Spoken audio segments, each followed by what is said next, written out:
Oh, yeah. Happy Friday, everybody. Happy Friday to you. It's Ben and Woods, 97.3 The Fan. What a treat to be amongst our people in here, the tier ones out in the audience. Incredible. We made it. It's Friday. Hopefully everybody has a good, relaxing weekend ahead of them. I do not, but that's okay. That's how I like it anyway. I'm Woodsy. Paul Reindl, our executive producer. Good morning, Paulie. Hey, how are you? Doing great. Ben Higgins, your friendly neighborhood sports anchor. He's got some good ankles. Sprained my sports ankle. Yeah, he probably. It wouldn't surprise me. How are you, buddy? I'm okay. Not bad. Were we in Peoria last week? Because it feels like it was like a month ago. I was leaving for Dallas last week. Not 1 week ago, but last week was the week we went to spring training. Yeah, man. And now we still have 2.5 weeks left of spring training. It's bananas. You guys still worried about the offense, or pretty good day yesterday? No, start playing in the parade. We'll talk about it. Everyone's numbers are going to be skewed the entire spring training. Every Padres player is going to look like they had an amazing spring training. Because of yesterday's wind blowing out game, which is fine. A little confidence booster for everybody. The thing I know about baseball is it giveth, and boy, does it taketh away from time to time. So it all evens out in the long run if you keep doing the right things. And Padres did the right things yesterday. We'll talk about that. Certainly a fun one. Anytime you can throw up a football score is good. It's a good day. How was the employee appreciation luncheon yesterday? You guys both went? I did not go. I had marriage counseling, which was awesome. But how was your scene? Stuck around, had my virtual appointment. That's what I should have asked about first. Which I don't really have much to say. They went through all the stuff that you had already told me, kind of what the procedure is going to be like, and they kind of took a health history, but they didn't even schedule it yet. They'd said they'd call me in the next couple of days, and we'd put it on the books. So I haven't even really taken the next step yet.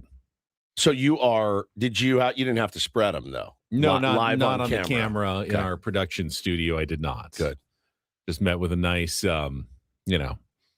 registered nurse guy who helped me out, and Gaylord Fokker was a cool guy, actually. Good. Jesse. Yeah. Jesse made me feel comfortable, like I'll be well taken care of during the procedure. Big Dan says yesterday you guys were cheering. We were 3 weeks out, and today you're complaining how much spring training is left. I don't ever recall cheering. I remember going, there's 3 weeks left of this that, like 3 weeks from now, we'll be at opening day. That was not a cheer. That was I'm excited for opening day, but still a ways off. It's still a ways off. It's a ways off. A lot can go good, and a lot can go bad in the next 3 weeks, and things will shake down the filter, and we'll see what happens with this squad. So was the lunch good? Was it fun? Did you guys? It was plentiful. I mean, we only have so many employees, and there was just giant trays of carne asada and chicken and enchiladas. I go in this morning to put my yogurt in the fridge, and it was like falling out of the. I go, how much food did they bring? A lot.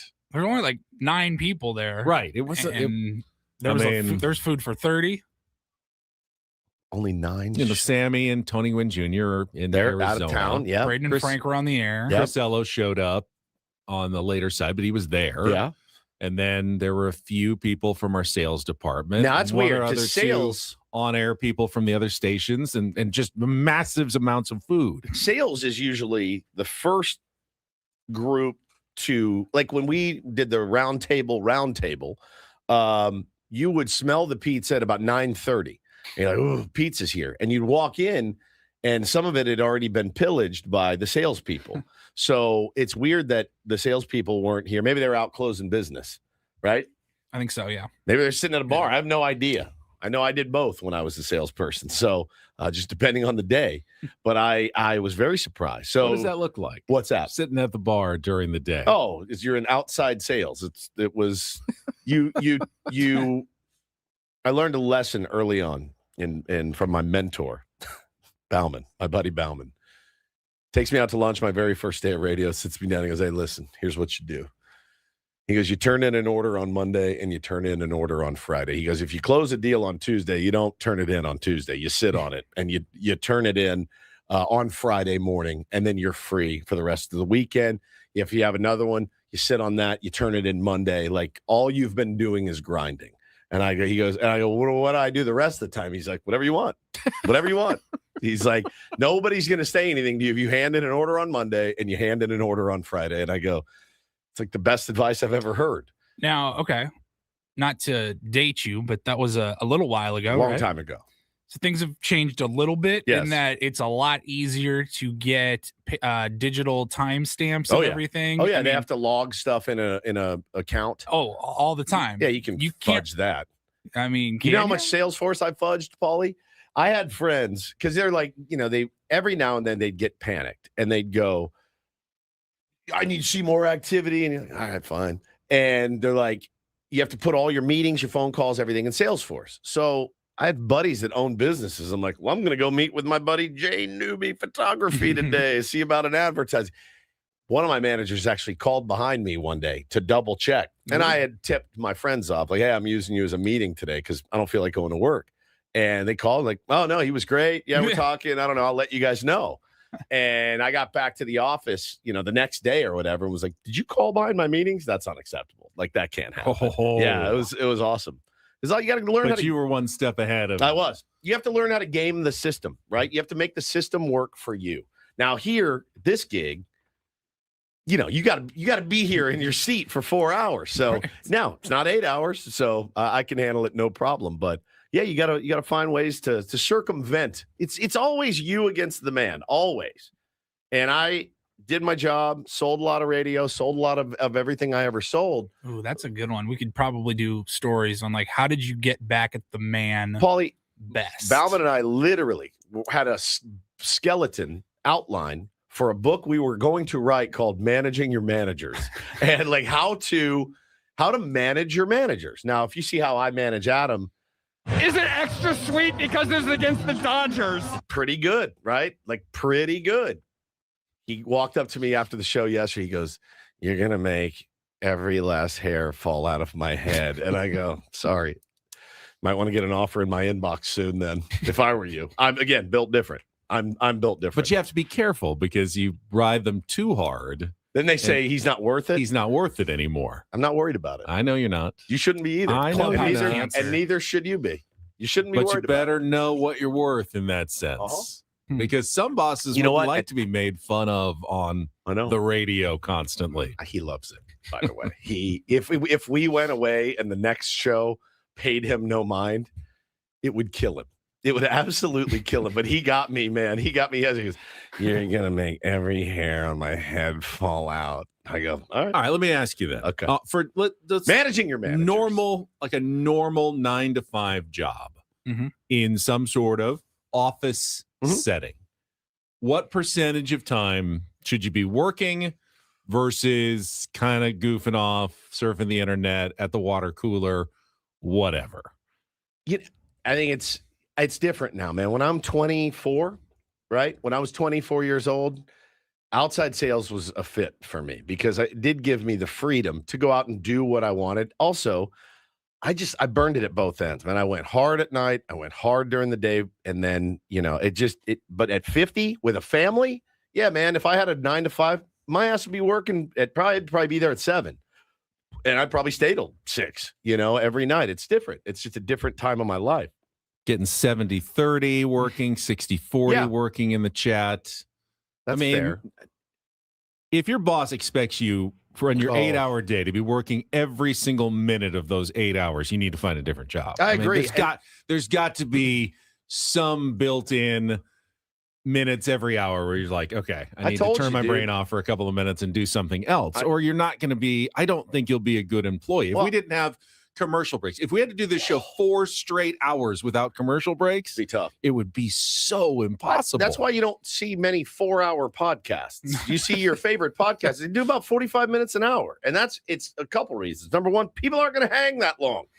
Number two, those dudes need a breather. You got to get a breather. And but I told you I've worked in boiler room type situations where there's a den of cubes with a headset and a phone book, and I'm cranking through calls, and the guy is just walking, just like the prison guard, just waiting, just walking around, looking over here, coming to look at Paulie's desk, and then He's about 5'3", and he would get the call report the next day, and he would go through with his little highlighter, and he would highlight any 214 or 817 area codes because I was in Texas.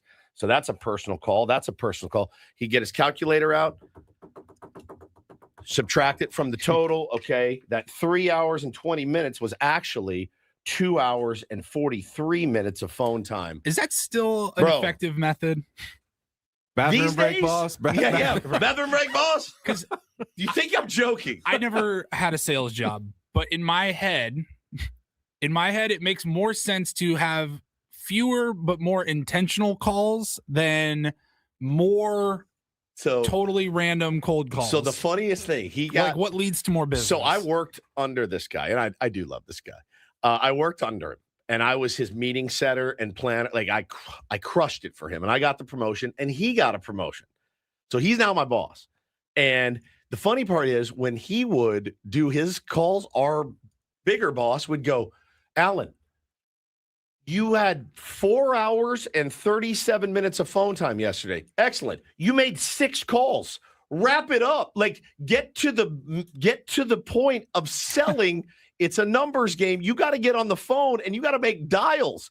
6 phone calls. He's like, yeah, but I was on the phone for 4 hours and 37 minutes. Like that's most of the work day. And he's like, you're not reaching enough people. So I was probably on the lower side. He was on the higher side. But man, I'm telling you, it's really the thought of having to do it again. I could do it. I wouldn't enjoy it, obviously, as much as I enjoy this.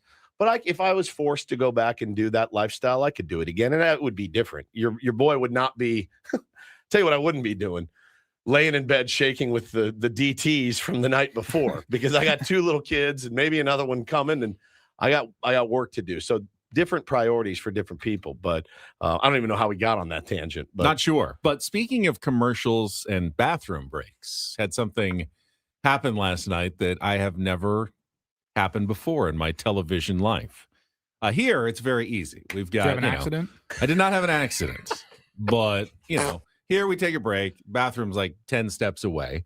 Back in plenty of time. It's really not stressful. But in television, our commercial breaks are only 2 to 2.5 minutes. Ooh, that's quick. And normally I'm fine. I'll go before the show. We have the longest stretch we're out there is usually like an hour and a half straight. But I'm doing the 6 o'clock news, anchoring last night on the desk, wired up with microphones and the IFB, the new makeup, everything. And all of a sudden, it's like 6:25, and I realize I'm not going to make it to the end of the show. Wasn't that? It was the other one, just number one. Yeah, number but one. I was like, I was starting to feel kind of urgent.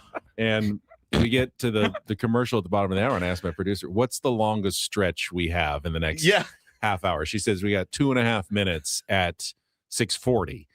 And I said, okay, I'm going to need to run off to use the toilet. I've got a TT. Bad. I've got to go bad. She says, okay, it that's never fine. happens to It never you. happens. Never. So there is a bathroom that's not too far off the studio, but I realized, the commercial break happens. I turn off my microphone because I do not want to be that guy because the microphone's never off. So I don't want to be the guy who's in the bathroom and everyone's listening to me. I turn off the microphone. I run. I don't have my key card though, and it's behind a locked door. Oh my God. I got to pound on it. One of the directors comes rushing in to open the door for me. I go in, and then I'm standing there, and it's like the longest one. It's like, come on, wrap it up. Let's go.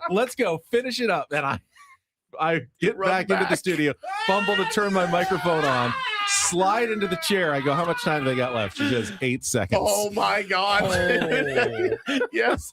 Dominic says like Frank Drebin in the toilet. My God. We had a weather guy when I was first starting, James Quinones, who did that.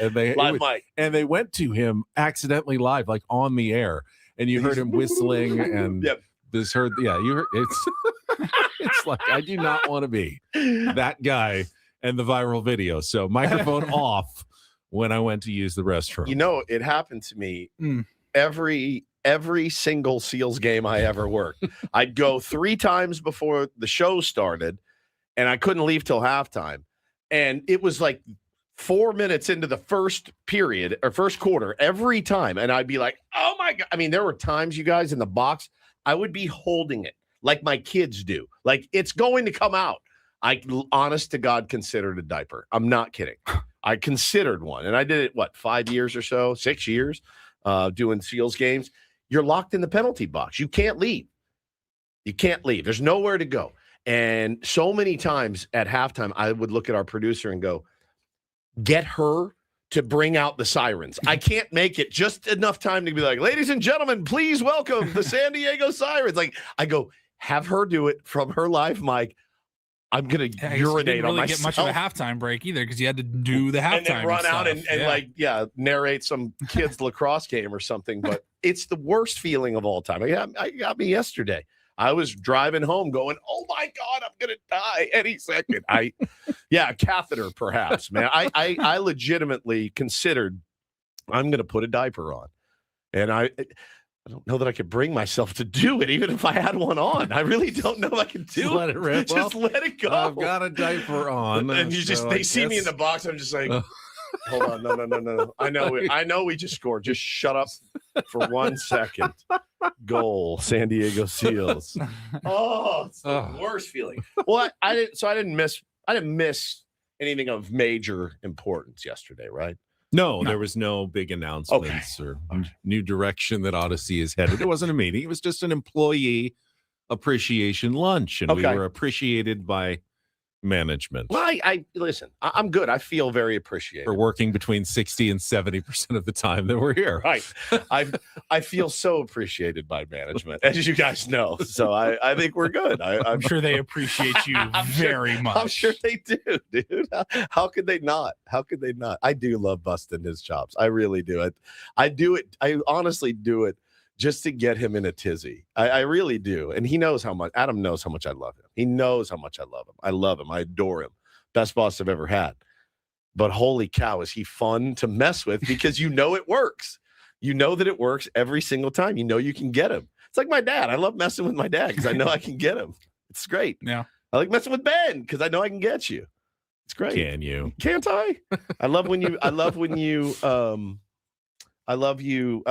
with me. I like it. I got to listen back to yesterday's messing with me while I was on the phone confirming my appointment because I couldn't really listen to it when I was on the phone. I was trying to answer questions. They were asking me about my check-in, and Paulie was obviously throwing in the drops. I don't know what you're talking about. Then I got to see it yesterday. It was actually pretty funny. I laughed so hard, man. I really did. I loved it. I went home and I told my missus when I saw her, I go, we just had the most monster show. It was such a monster from the minute we signed on till the end. And we are a sitcom, as we've talked about before. I had to write a very strongly worded email to the rental car company. And I'm going to thank the tier ones as usual. My inbox was flooded with people saying, oh yeah, this happened to me, or oh yeah, I was in that industry. This is it's not just that company that falls between fifth and seventh. It's not just them. It's a lot of them. So I'll send this to you guys as their recommendation. They said the next time you rent a car, if you don't do it already, and they don't ask you to make sure you go through the car with a fine-tooth comb. If you missed it, Wood's got a $1,700 bill for a smudge, on his rental car last weekend in Texas. Yep. That he has no intention of paying. 6:20 right now. It is 6:20 in the morning. 6 o'clock in the morning here on Ben and Woods. And so I got the bill, as you said.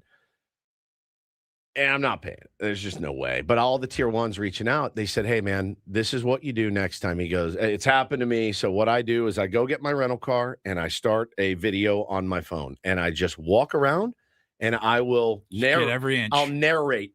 Yep. Okay, there's a scrape on the hubcap of cars still have hubcaps, by the way. There's a scrape on the wheel. What is a hubcap of this Jeep?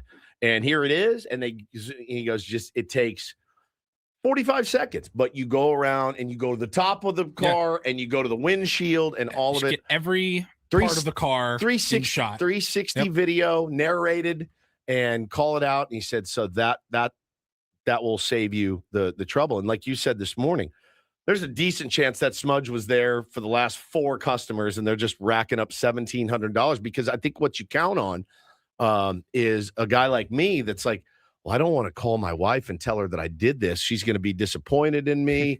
I also don't want to spend $1,700, but if I can make this go away, it's not the end of the. It's an amount. But I think the more worry is like, are they going to have like some sort of lien out on me? Are they going to call my credit report? Like what's going to go on if I don't pay? Are they going to send a goon to my house after me?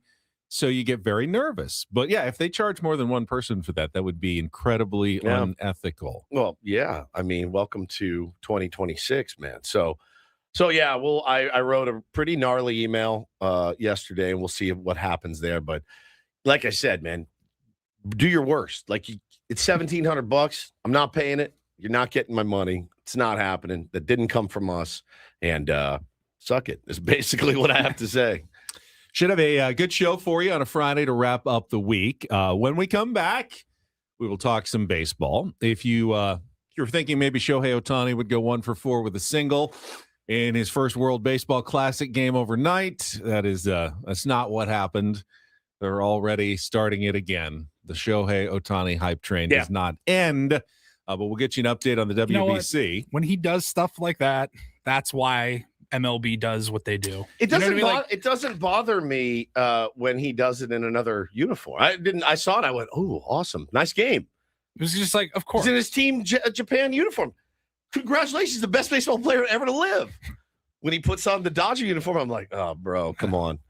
So I saw it this morning. I went, ooh, this is really good. Huge moment in the very first action of the whole season. Crazy. It's like, yeah, makes sense. But they couldn't match what your San Diego Padres did offensively yesterday in Peoria. It was quite the day. We will talk all about it. We'll talk about Walker Buehler's performance as well. We will set the menu for the Friday edition of Ben and Woods, broadcasting live from the Bill House Studios. We know how. Ben and Woods on San Diego's #1 sports station, 97.3 The Fan. Before we get to our first check of traffic, a lot of people think retirement planning is just about numbers, but it's not just math. It's lifestyle, timing, healthcare, peace of mind, and more. That's why Trajan Wealth takes a different approach. TRAJANwealth.com. Their fiduciary advisors build retirement strategies based on realistic options that align with your goals and circumstances, not generic formulas. Whether retirement is decades away or right around the corner, having a clear plan can make all the difference. Trajan Wealth is right here in San Diego, offices in San Diego, Carlsbad, and Del Mar. If you've been wondering whether your plan truly fits your life, might be time for a second look. Call 619-367-0207. Again, 619-367-0207. I want Tier 1s to do this. I really do think it can give you some peace of mind. You can also explore your options online at TRAJANwealth.com. That's TRAJANwealth.com. Trajan Wealth. Plan smarter. Dream bigger. Advisory services through Trajan Wealth, LLC. SEC registered investment advisor. Client paid advertisement. Additional disclosures at TrajanWealth.com.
He just here. I'll show you a little. Just a little. Please don't. Just a little bit. What hurts on you? Nothing at all. A little bit. Nothing. Now, So let's say whatever you're about to touch is the only thing. Let's say It's gonna hurt. Right? All right, yeah. Okay. Pretend your knee hurts. Pretend your knee. It's going to in a second. Right here.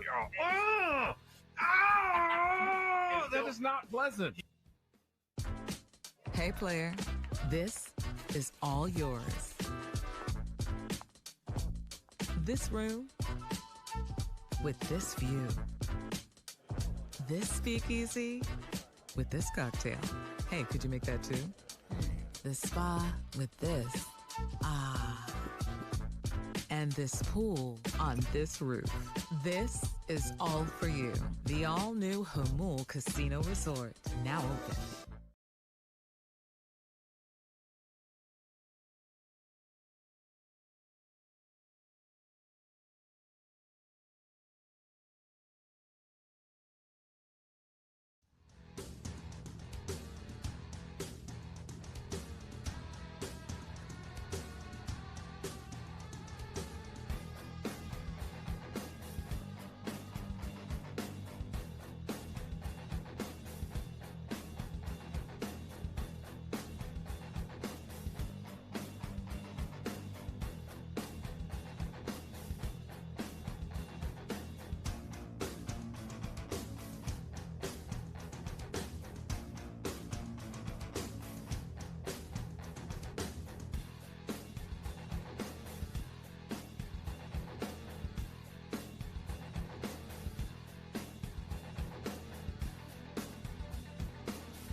I think the Padres just hit another home run in Peoria. My goodness gracious. I think you could have gotten one out of there yesterday. You wish you could play a fantasy camp game with the wind blowing out like it was. It's usually blowing in the other way when we play. We will discuss that and Walker Buehler's debut for the Padres in just a minute. First, let's give you the menu for the show today. Coming up in our 7 o'clock hour, we will be joined by our friend Darren Smith, SDFC broadcaster, Friar Territory, Section 1904. SDFC will play their first MLS road game of the season tomorrow at 5:30 at Sporting KC, looking to continue their very hot start to the season. New challenge for Mikey Varas' team. Have no really doubt that they will be up for that challenge. Yep. But, you know, the road is different. It feels like in soccer, you try to get the win at home and you're just happy with a draw on the road. Result, unless you're Mikey Varas. I don't think he's ever happy with a draw. No. He wants to win like 9-0. You want to get a point at least, right? Yeah. But the idea is, I'm learning so much. If you get points, if you get a result on the road, you're usually pretty happy with that. But Sporting KC, I think they're just 0-1-1 with a loss and a draw. And, you know, maybe this is a chance to steal one on the road, get off to a really hot start at 3-0, top of the table, as it were. So we'll talk a little soccer. Worst goal differential in the Western Conference, Ben, Sporting KC. Oh, is that true? Mhm. Wow. I would imagine the best goal differential in the Western Conference would be SDFC. Correct, sir. +7. +7. Like that a lot. And then in our 8 o'clock hour, after we play some Take on Woods at 8:20, we'll go out to Peoria, Arizona, and Spring Training Sammy will join us to wrap up another week of coverage. Brought to you by David P. Shapiro, Criminal Defense Attorneys. All guests, I'm Ben Woods. Here on the SDCCU fan hotline. It's not big bank banking. It is better. We'll have our 9 o'clock biggest fan contest and our Reindl Report. But let's start with the games that actually matter, including an overnight game in Japan. Pretty big one for pool play. Japan against Chinese Taipei, considered two of the better contenders in that pool, and started at 2 a.m., so I was long asleep. Oh, yeah. Get up, first thing, grab my phone. All right, 4:18 in the morning. Yep. And I open Twitter, and the very first thing I click on, there's Shohei Ohtani. Let's see what he did. The 2-1 now. Ohtani lights it up. It is gone. Ohtani, of course. And the Tokyo Dome is on fire. Man, doesn't change much from last season. A grand slam for Shohei Ohtani in a 10-run second inning for Japan. He had 10 runs. He was I think he was a triple away from the cycle after the first 2 innings with 5 RBI. He's pretty good. Doesn't change much in the world of Japan. They Yamamoto no hitter through 3 innings. I think they got 1 hit for Chinese Taipei. They called it after 7 innings with the mercy rule. 13-0.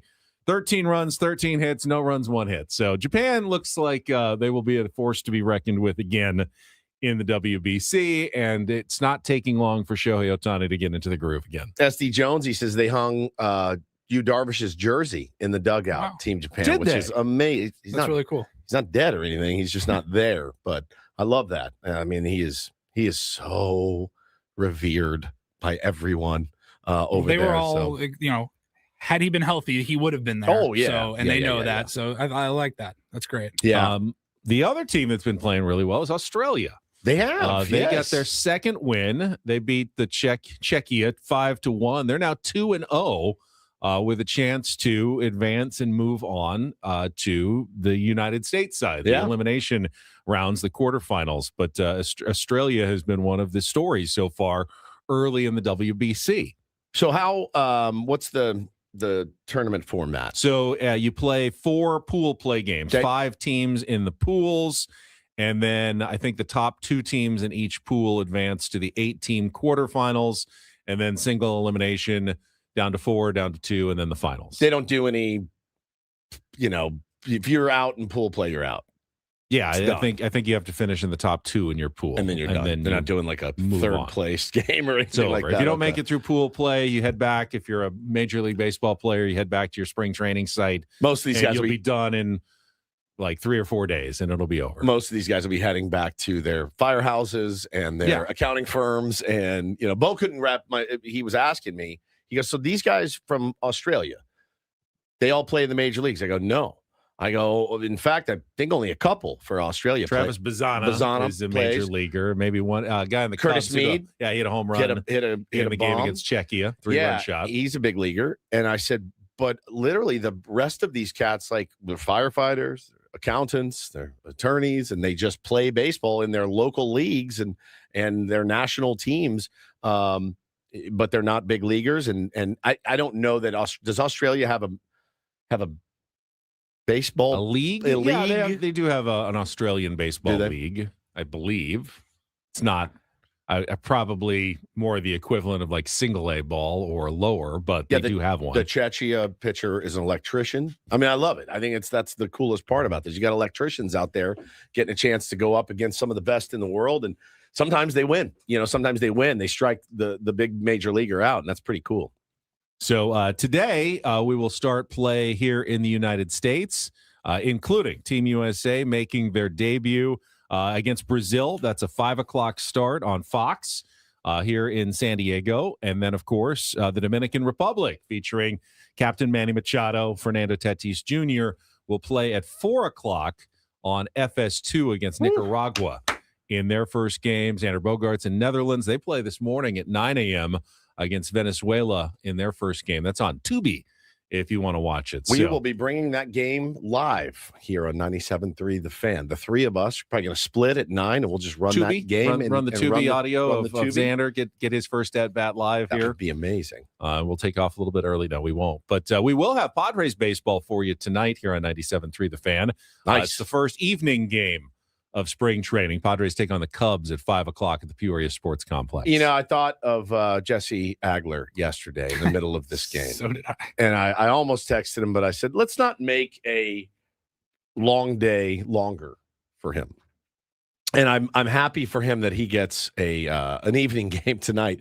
Getting up, turning right back around, heading back down there for a 12 o'clock game would have been a little bit rough after what they endured yesterday. Well, let's talk about the offensive juggernaut that is the San Diego Padres in yesterday's marathon game right after a check of traffic here on 97.3 The Fan.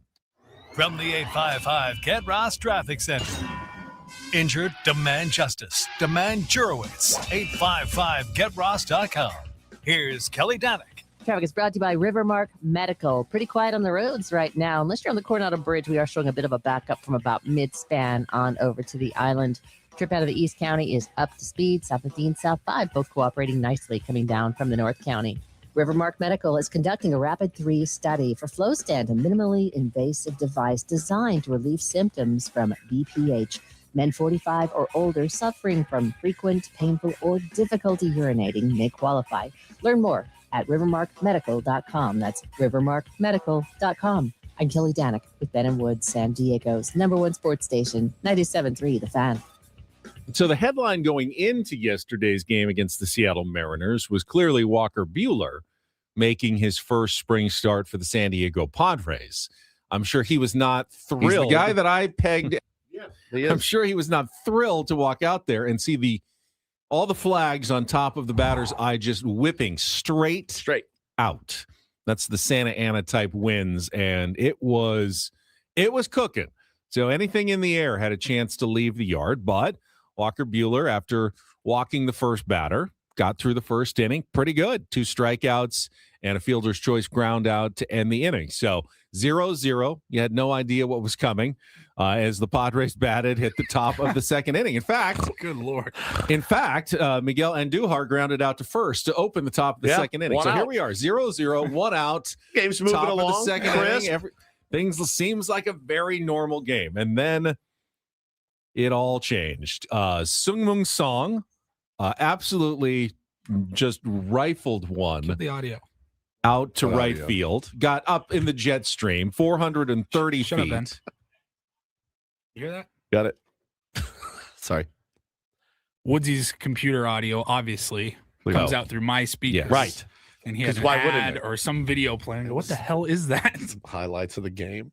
I was looking at the box score because it's 60 players deep. I mean, it's just the craziest looking box score you've ever seen. So that was Song's first home run of the spring with the Padres. Now he hit home runs in Korea. I think I thought I saw a comparison yesterday. He hit more than Jung-Hoo Lee did when the Giants center fielder. Like he can swing it, man. And the swing was beautiful. But we hadn't seen any power, but it clearly is there. And that probably was a home run even without the wind. I mean, that was pulled and it was smoked it. It was smoked. And then Ty France doubled.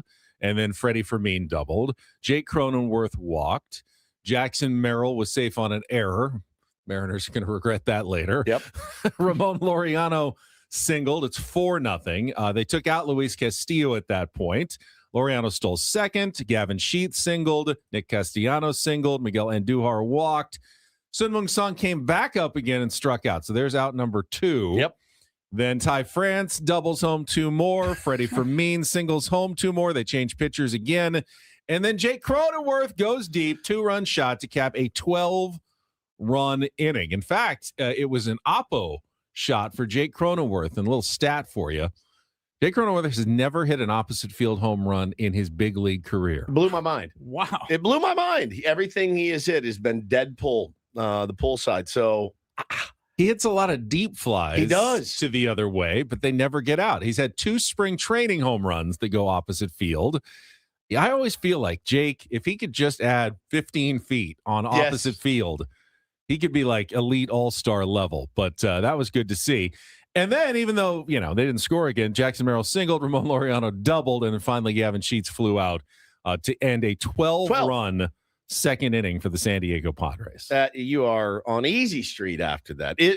Many people around the game are asking, is Steven Souza the best hitting coach of all time? Is he going to be up there mentioned with the best to ever do it?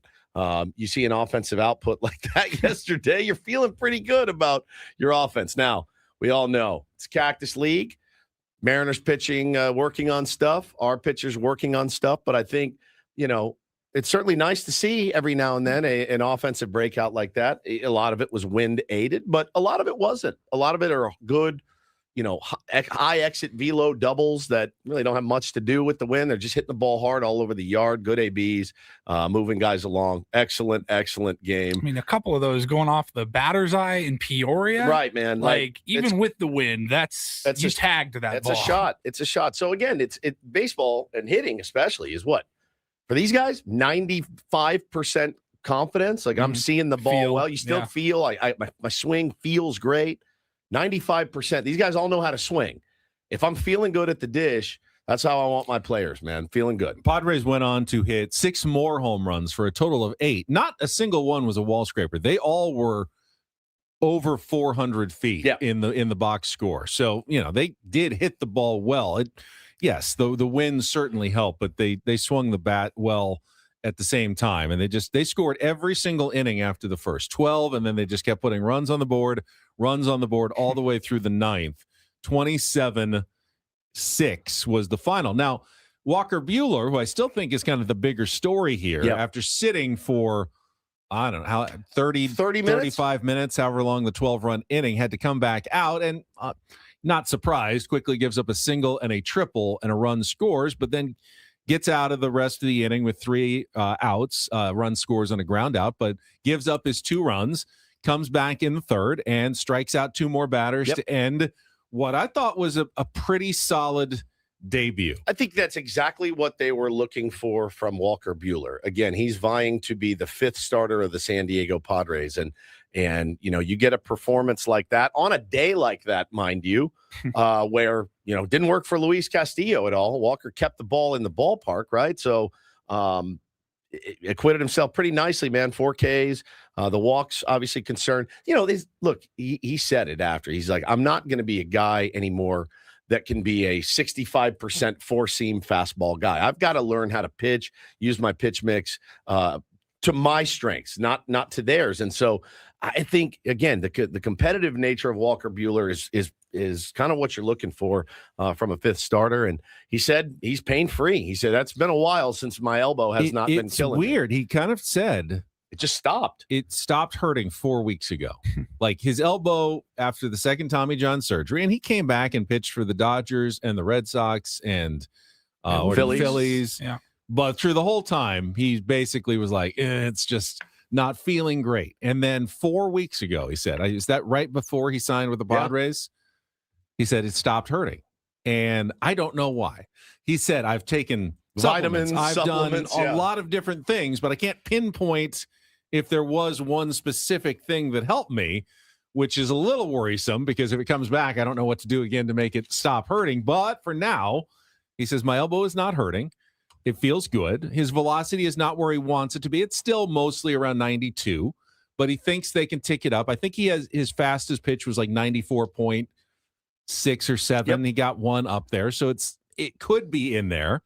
And if that is the case, that is why I think Walker Buehler still has the inside track to be the 5th starter for the Padres. Now, I don't know what that means for Herman Marquez. I don't know what that would mean for JP Sears. Well, I know what it would mean for JP Sears. He'd probably start in the minors. He's got an option, yeah. Matt Waldron, though, does not have options. There's going to be some tough decisions, but I think the first decision that AJ Preller is going to have to make is, do we want to lose Walker Buehler at the end of spring training, or do we want to keep him and give him a chance in our starting rotation? And so far, based on what I've seen, they've got to be leaning toward, let's give him the first shot possibly to be our 5th starter to open the season. Well, we said yesterday, right here on Ben and Woods, that the 3 guys that you wanted to take a look at are the 3 of the guys vying for that spot: Walker Buehler, JP Sears, and Tristan McKenzie. And Sears and McKenzie each walked 3 batters. Tristan McKenzie, I watched. I happened to be home when that was on, and I watched him throw. And yeah, man, like the fastball is absolutely electric. It jumps out of his hand, and when he locates it, it's as nasty of a fastball as you'll see. But the command is so spotty, and you can't have that. You cannot have spotty command. I would rather my guys get hit all over the yard because they're throwing strikes than walk. It just never leads to anything good. And you just have no confidence that he can find the zone right now at all. And Sears wasn't much better. As Mudd always says on the broadcast, the best pitch in baseball, strike one. Yeah, it's standard. And that's why, we heard, Tristan McKenzie is a work in progress. Yep. Electric arm, but they need to dial him in. Yeah. I don't see any circumstance in which Tristan McKenzie opens the season with the San Diego Padres. They're going to try to hide him, work on things with him in the minor leagues. And in El Paso, and if it all, if he gets, something clicks and he finds that control, maybe at some point this season he'll be an option for the San Diego Padres. It's so frustrating because, again, I mean, what's more frustrating than a guy with an electric arm that just has no idea where it's going? And of course, you're going to get shot after shot after shot to see if something unlocks where, hey man, if we can just get this dude to command the zone a little bit, he could be an elite level pitcher. And because again, I mean, I watched him pump a couple fastballs in the outside corner, Benny, that were just boom, boom, like just dots. And it blew a guy away, and I'm like, man, this is it. I mean, he walked the bases loaded, I think, and got out of it at one point, which is nice. But you don't want to put yourself in those positions over and over and over, because in the big leagues, and really, honestly, in any league, it will burn you. It will burn you every time. So, pulling for that guy, man. He's got a good story. Pulling for JP Sears too. I'm pulling for all these guys, but they got to pitch better. I feel like JP Sears is the worst guy to have on the mound when the wind is blowing out. Yeah. He's going to give up home runs anyway. Now, those were the only 2 hits he gave up were solo home runs. Yep. So minimize the damage. He did walk 3. They just happened to not come right before the home runs. Could have been a much worse outing for JP Sears. But, for the most part, he's shown that he will be what the Padres need him to be. Probably a 6th starter who, my guess would be, gets 15 to 20 starts over the course of the year, because you're going to need that many out of your 6th guy. But hopefully someone, whether it's Walker Buehler, steps up at the next level. Griffin Canning at some point, is going to be that guy, in May or June, can step up. And then JP Sears is just another name in the mix who the Padres are going to need over the course of the season. Man, we got a guy in our chat, Minley, 4647, listening to Ben and Woods or watching Ben and Woods live from Vietnam this morning. So he says he's a huge tier 1, loves the show. So, hey, man, welcome live from Vietnam. Pretty cool. We're a night show in Vietnam. What time is it in Vietnam? I think he just said it's like 10, 11 o'clock. Almost 10 p.m., Look almost at 11 you. p.m., yeah. Look at you, laying in bed, watching Ben and Woods in Vietnam. Thank you, sir. Appreciate that very much. 9:52 p.m. Bill wants to know, was Song hurt yesterday with the oblique? The answer is yes. Now, came out right after that second inning, or the bottom of the second inning. Went out to play shortstop, 2 innings of shortstop. Yep, made a nice play. And then came out of the game. They did say it was kind of the dreaded word, in my opinion, precautionary. Why would that be the dreaded word? That's the because what do you think it always leads to? It was precautionary. All right. I mean, once the guy has come out of the game, he's hurt. Yes. So on the scale of 0 to 100, precautionary is on the lower end of the scale. That's what you hopefully, think. This baseball speak for his oblique will never recover. You'd rather not. If it was concerning. Would Concerning be worse. is okay. That's worse. Yeah, it's concerning. I'm concerned. It's concerning. Yeah. Or even worse would be it's discouraging to see that. Then you really know it's probably bad news. Obliques tend to be things that just don't like to go away, unfortunately. It just drives me nuts, man. My guess is they will want to shut him down for a few more days. Hopefully that's all it is. Hate to see it right after his first home run. But eventually, he should be healthy again. Yeah. It's just no need to rush. Backup guy anyway. Like he's the guy that you want to see as much of, especially during this time when the regulars are gone. This is going to be a great opportunity for him to get every day infield, second base, third base, shortstop, maybe even some outfield. And now you wonder if we're going to see him again for another week so they can try to, calm down that oblique. JT is watching us in Tokyo. Look at us. Ben & Woods, international, worldwide. Prestige. Boom drizzle in the Philippines. That's unbelievable. Look at that. Worldwide phenomenon. Ben & Woods. All right, we'll come back. Got a lot going on tonight. Let you know what's happening. Don't do this. Darren Smith, all in hour number 2 on 97.3 The Fan.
As I mentioned, busy Friday night in the sports world with the WBC in full swing tonight. Team USA, Dominican Republic.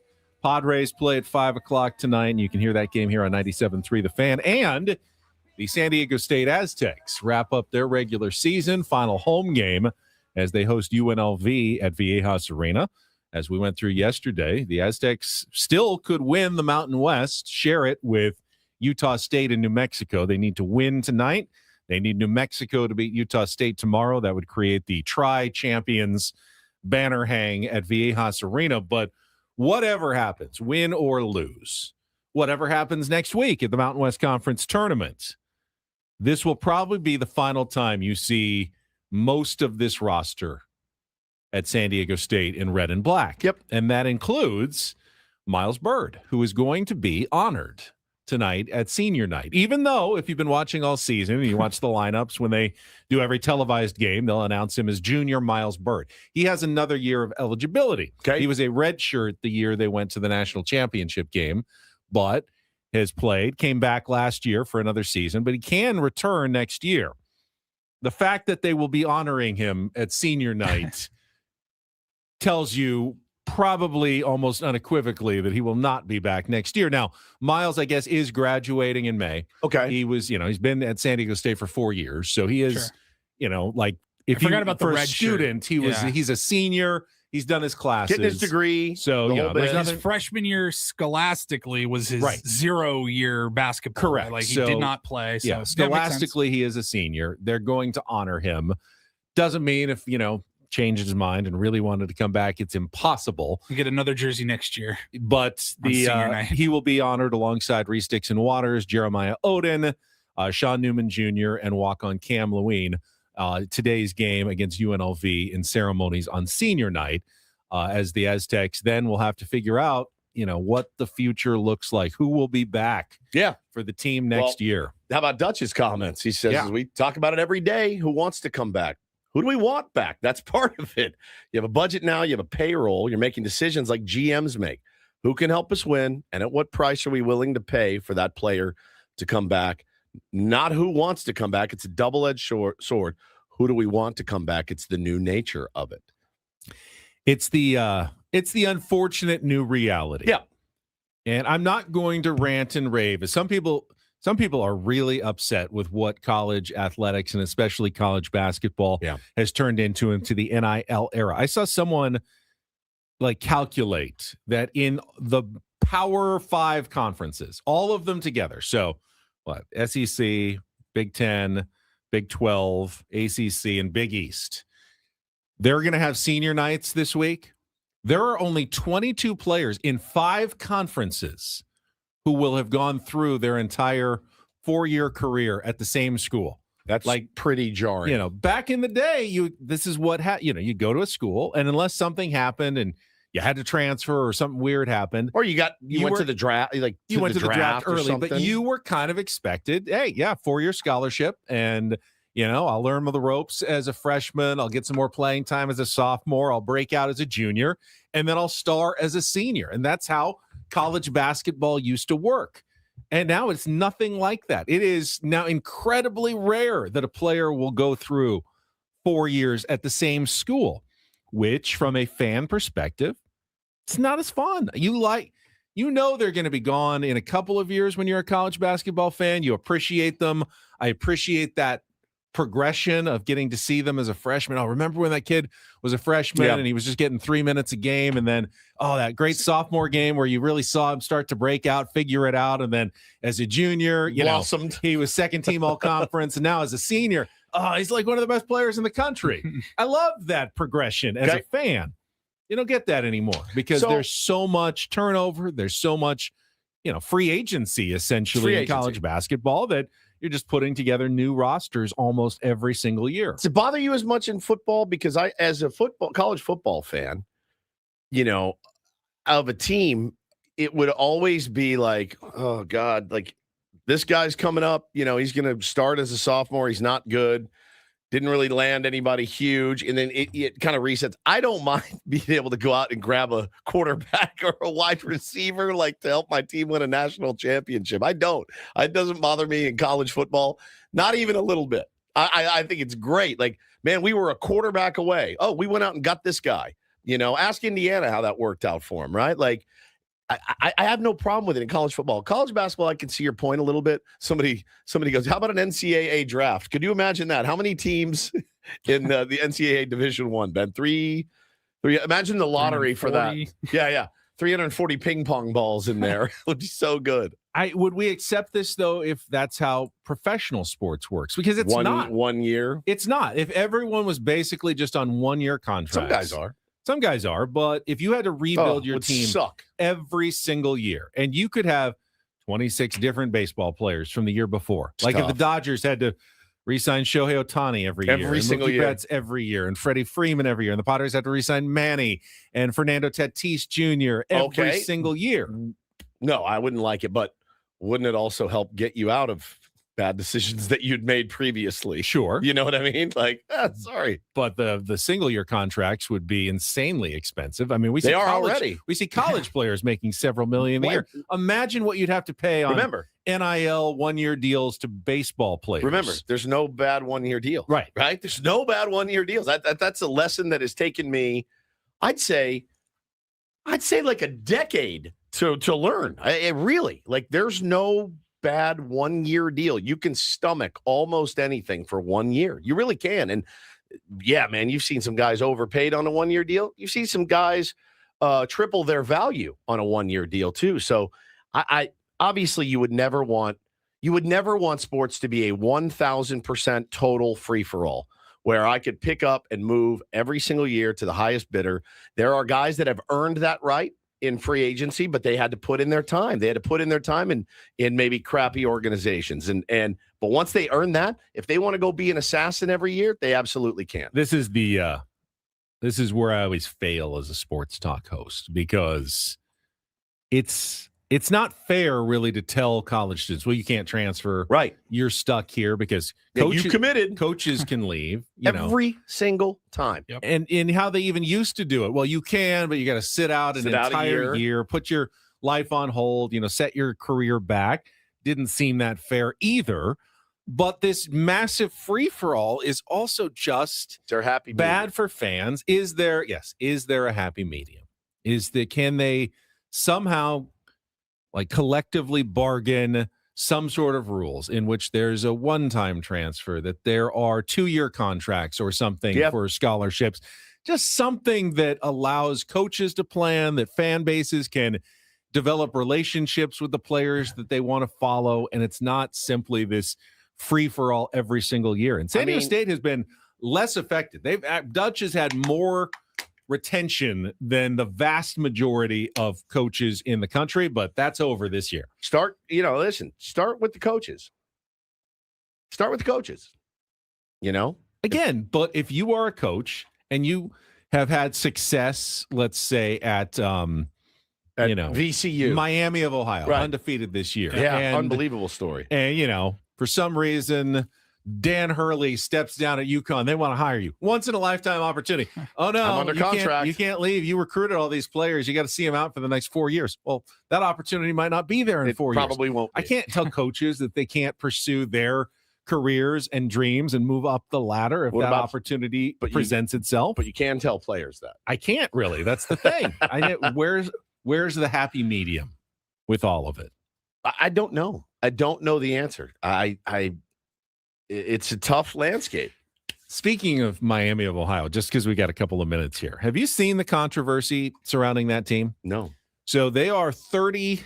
Yeah, 30-0. They have I believe, 346th ranked schedule in the country. One of the easiest schedules all year. And they have won every single game. Metrically, though, in the net, they're in the 80s. If they don't win their conference tournament, oh man, they would normally not even have a chance to make the NCAA tournament. So they could go 33-1. And if they lose their conference tournament final, they could be left out. And it's become a real issue in college sports. That's tough. How can you leave a team out that would had a 33-game winning streak, but happened to stumble in the last game of their conference tournament. And people are going, well, you should have scheduled. Well, they said, we tried. No one wanted to play us. Yep. So we had to schedule who was able. We were able to play, and we have beaten every single team that has been on the table. And now it all still comes down to this conference tournament for us. Other people have pushed back and said, no, it doesn't matter what happens. They have to be in the tournament at 30-0. But they've had the easiest schedule in America to do this. And scheduling is such a weird thing as well. Maybe that's another thing that needs to be fixed in college basketball. Yeah. Would it be better to have someone else make the schedules as opposed to the coaches who agreed 100% who have to arrange, bye games and home and homes and, inviting teams that, we don't want to play at Viejas Arena or we don't want to go here. San Diego State does the same thing, though. Dutch is saying we'll never go play at New Mexico. We'll never go play at Wyoming again because we don't want to play altitude. Well, that's 100%. not fair for the New Mexicos and Wyomings of the world that they can't get any good teams to ever come play that at home because no one wants to play at altitude. Wouldn't it be better if it was like in the NFL and someone just made a schedule for every team where, hey, you're going to play some good teams, you're going to play some bad teams, you're going to play your conference schedule, and in the end, no one can really say anything because you didn't make the schedule. There But should be a way to with technology, even just have a computer, figure it out. I know there's 300 and whatever teams, set as many filters where, this conference will never have to play this conference or whatever, base it off of last season's record or something like that. So it's you're going to get a team that lost, 24 games last season. You're also going to get a team that lost 4 games that season. You got to put them in. I think so too. You got to. They got to be. You have to. Even if they lose, I think 30 you have to. You weren't playing high school teams, all right? You got it. They got to go in. They have to go in. But as you said, get a computer to do it. Craig Elston was telling us how bad the computer scheduled the San Diego Sockers. All right, you're going to play a Friday night in Baltimore and then Saturday afternoon in Minnesota and then True. Sunday morning in San Diego. It's you've got to have a better scheduler than that. That or at doesn't least work double either. check it, make sure it logistically works. Yeah, logistically, but look, the schedule is the schedule.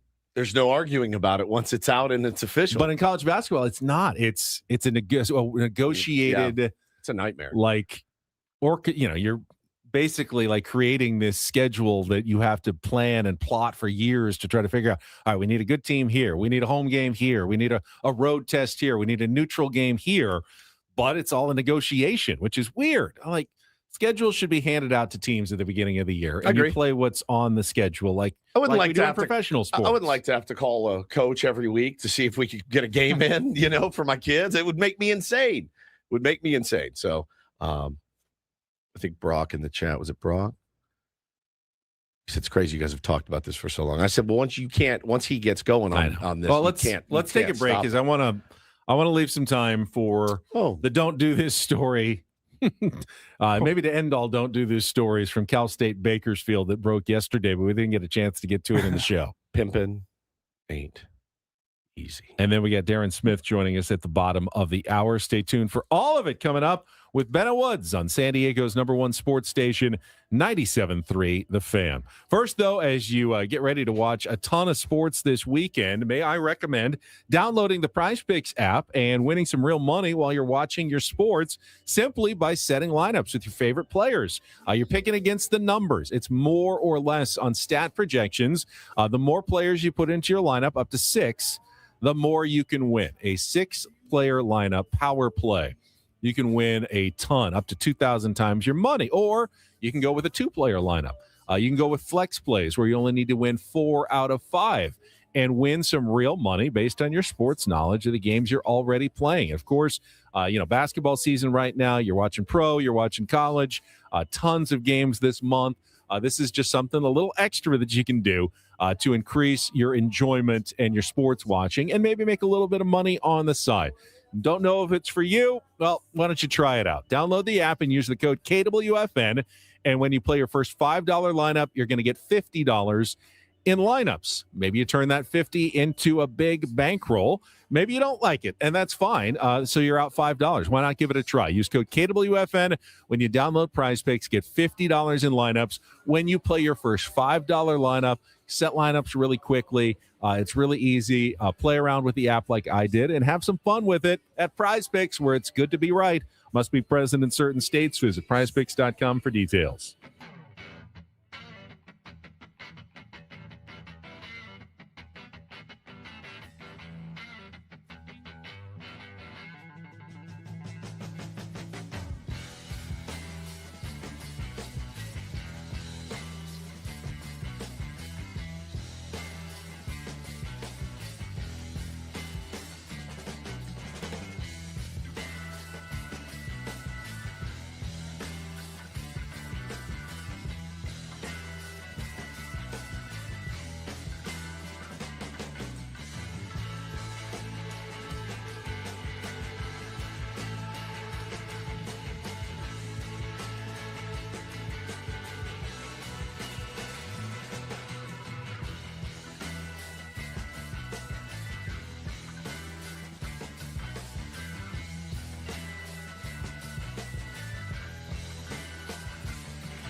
Hey player, this is all yours. This room with this view. This speakeasy with this cocktail. Hey, could you make that too? The spa with this. Ah. And this pool on this roof. This is all for you. The all-new Hamul Casino Resort, now open.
Got Darren Smith coming up at the bottom of the hour. First, though, it is time for Don't Do This, brought to you by Dixie Line Lumber and Home Centers, helping San Diego homeowners and contractors fix it, build it, and enjoy it.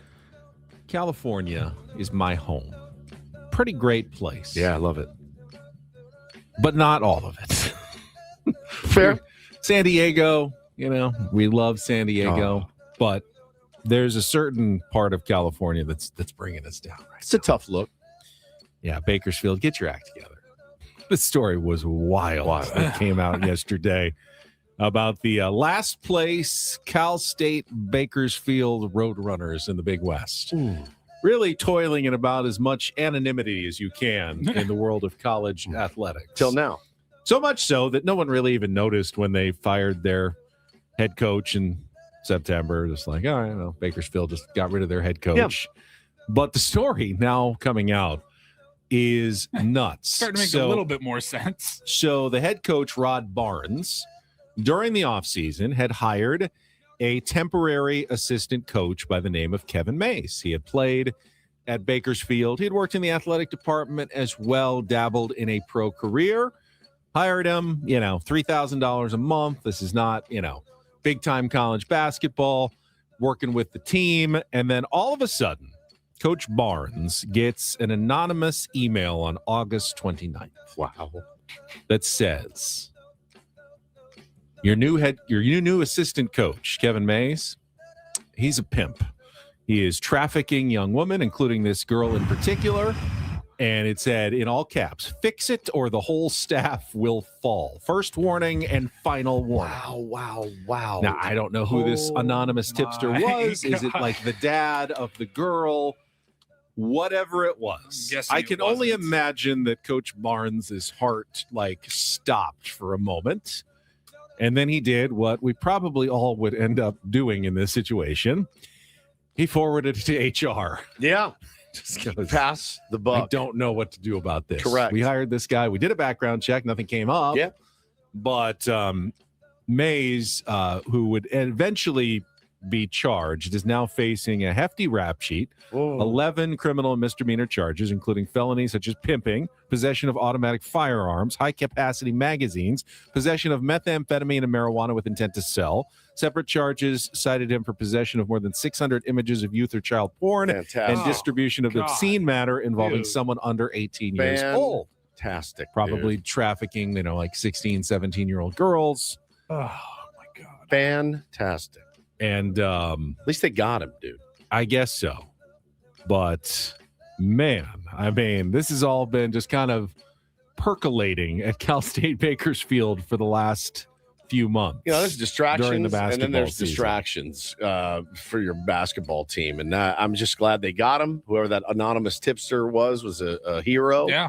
Because, again, the trafficking is awful. It's horrible.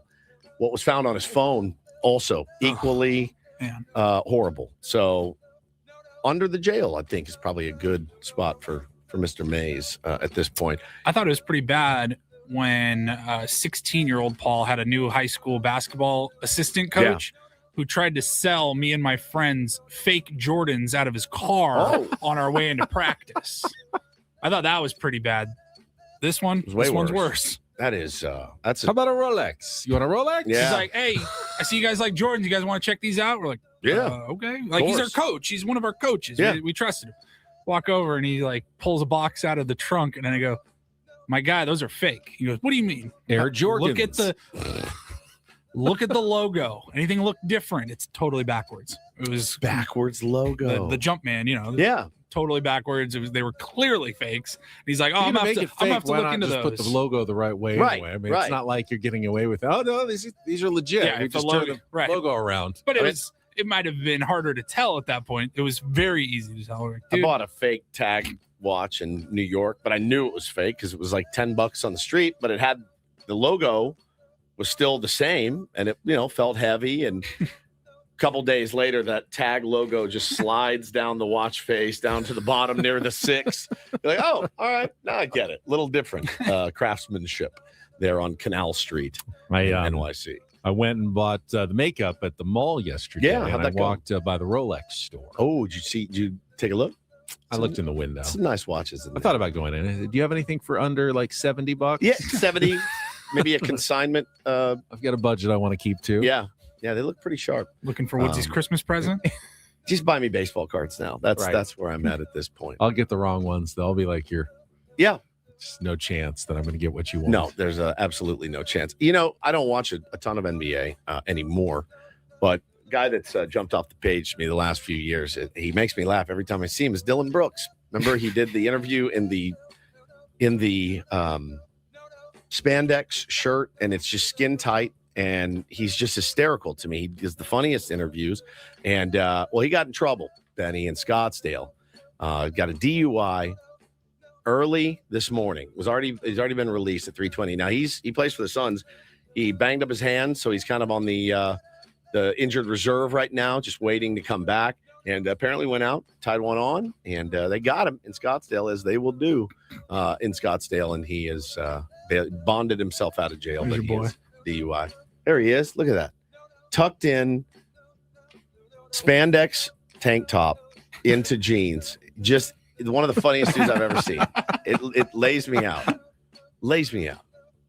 So he's in trouble. Finally, a little, hey, why not some more basketball for Do This? DD Mega Doo-Doo. Quite the comeback story. You remember last postseason in the Eastern Conference Final, Celtics-Knicks, when Jason Tatum goes down with a right Achilles tendon tear in Game 4.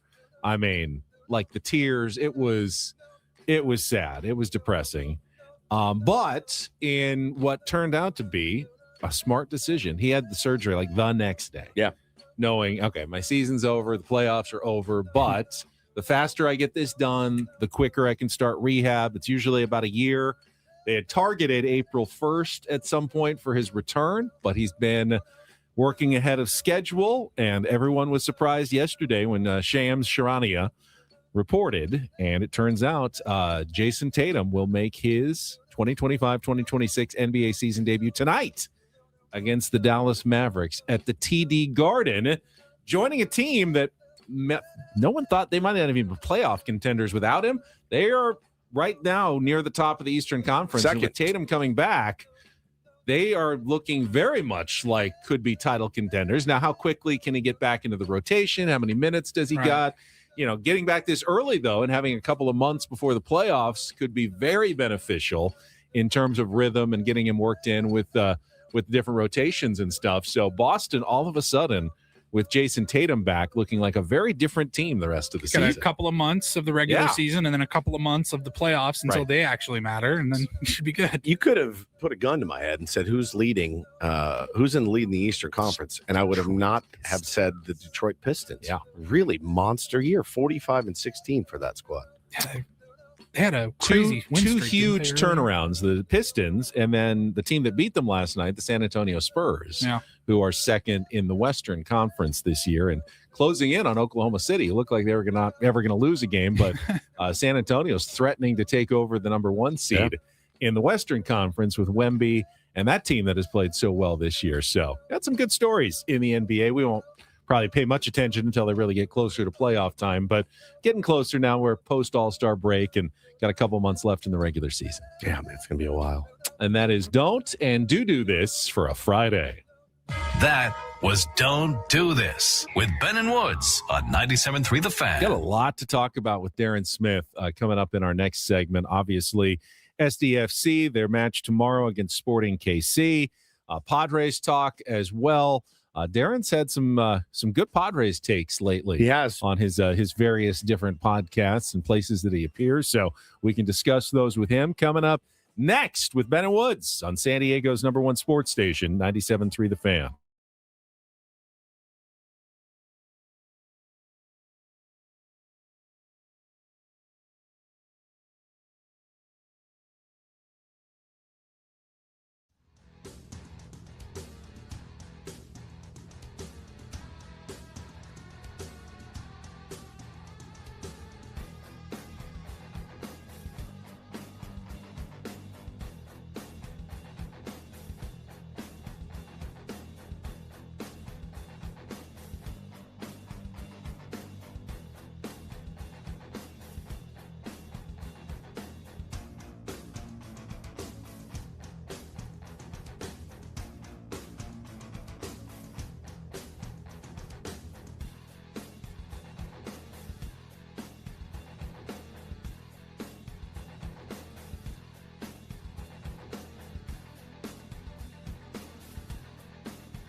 He just, here, I'll show you a little. Just a little. Please don't. Just a little bit. What hurts on you? Nothing at all. A little bit. Not that now. So let's say whatever you're about to touch is the only thing. Let's say It's gonna hurt. Right? All right, yeah. Okay. Pretend your knee hurts. Pretend your knee. It's going to in a second. Right here. That is not pleasant. Hey, player, this is all yours. This room with this view. This speakeasy with this cocktail. Hey, could you make that too? The spa with this. And this pool on this roof. This is all for you. The all-new Humul Casino Resort, now open.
First road test coming up for SDFC tomorrow at Sporting KC. We'll discuss soccer, we'll talk baseball, and much more. Darren Smith is standing by. He will join us right after a check of traffic here on 97.3 The Fan. From the 855 Get Ross Traffic Center. Injured? Demand justice. Demand Jurowitz. 855GetRoss.com. Here's Kelly Danick. This game day traffic report is brought to you by Crystal Geyser Alpine Spring Water. Got a vehicle fire blocking the two right lanes on southbound 15 before Adams Avenue. Also watch out for some debris in middle lanes on eastbound King Freeway just before College. Also traffic alert on the coastline, northbound 5 before Mission Avenue. Collision over the right shoulder. Looks like they may have one of the off-ramps in the area closed. So just watch out for a little confusion there. What makes Crystal Geyser Alpine Spring Water different? They always bottle their Alpine Spring Water less than 1.5 miles from the spring source. And all of their bottles are made with 50% recycled plastic from their own recycling plants. Crystal Geyser, bottled at the spring source. I'm Kelly Danick with Ben and Wood, San Diego's #1 sports station, 97.3 The Fan. Let's go out to our SDCCU fan hotline. It's not Big Bank Banking, it is better, where we are joined by SDFC broadcaster Darren Smith. You can also hear his baseball Padres takes on the Friar Territory Podcast Network. Good morning, Darren. Good morning. I appreciated the tease before the bottom of the hour break that I've had some hot takes on the various platforms. Just the hottest of hot takes. I actually, I said earlier. Yes, he said Woods told me you had some hot takes. No, I didn't. Yeah, see, hot, you're painting me with the wrong brush. This is not true at all. I said Darren has some really good takes on Jerks and Profar. Nothing hot about it. Isn't a good take a hot take, or does a hot take have to be? No. Tepid take?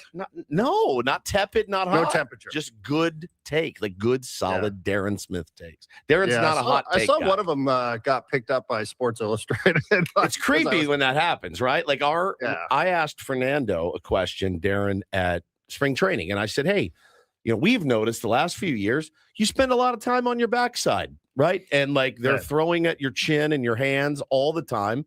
How do you reconcile that? That's the book on you. All sorts of people picked this thing up. It went crazy viral. And I'm like, now at this point, I'm like, well, why didn't I get paid for that? You know what I mean? Like I get mad that people are thank aggregating. you, aggregator community. Thanks so much. Thank you, aggregators, for taking our content, but it doesn't keep me up at night. But no, I liked what you had to say about Profar. Like I thought it was really honest, and you're like, I absolutely loved covering that. I don't know what he said. I missed it. So Darren, can you let the rest of us know what you said about? I don't really remember it either. Woods, why don't you do it? I'll just do it. I probably said something along the lines of, listen, I think that for Padre fans, it was sort of two sides of the same coin. People loved it when he was here, especially second time through. He brought a ton of energy. Teammates really responded to him. He was in the middle of a lot of good things that the Padres were involved with, whether, it was the postseason or regular season.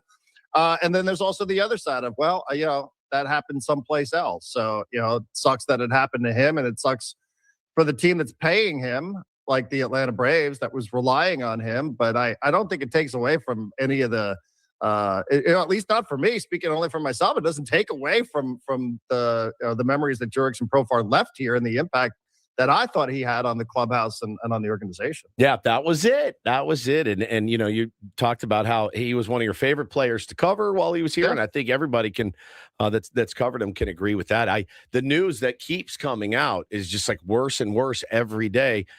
Apparently, got the news when he was in the locker room, I guess, or around his team Netherlands, and just Irish goodbye to everybody. He pulled a Woods on him and just walked out the door, phone in hand and out, and didn't address anybody, didn't talk to Andrew Jones or Xander Bogaerts or anybody else that was in there, and just split, which is just and that's the thing. It's like it's a terrible situation, and nobody wants to sound like you're endorsing this conduct, right? But we've seen other players come through the other side of this sort of stuff as well, including players that ended up playing for the Padres.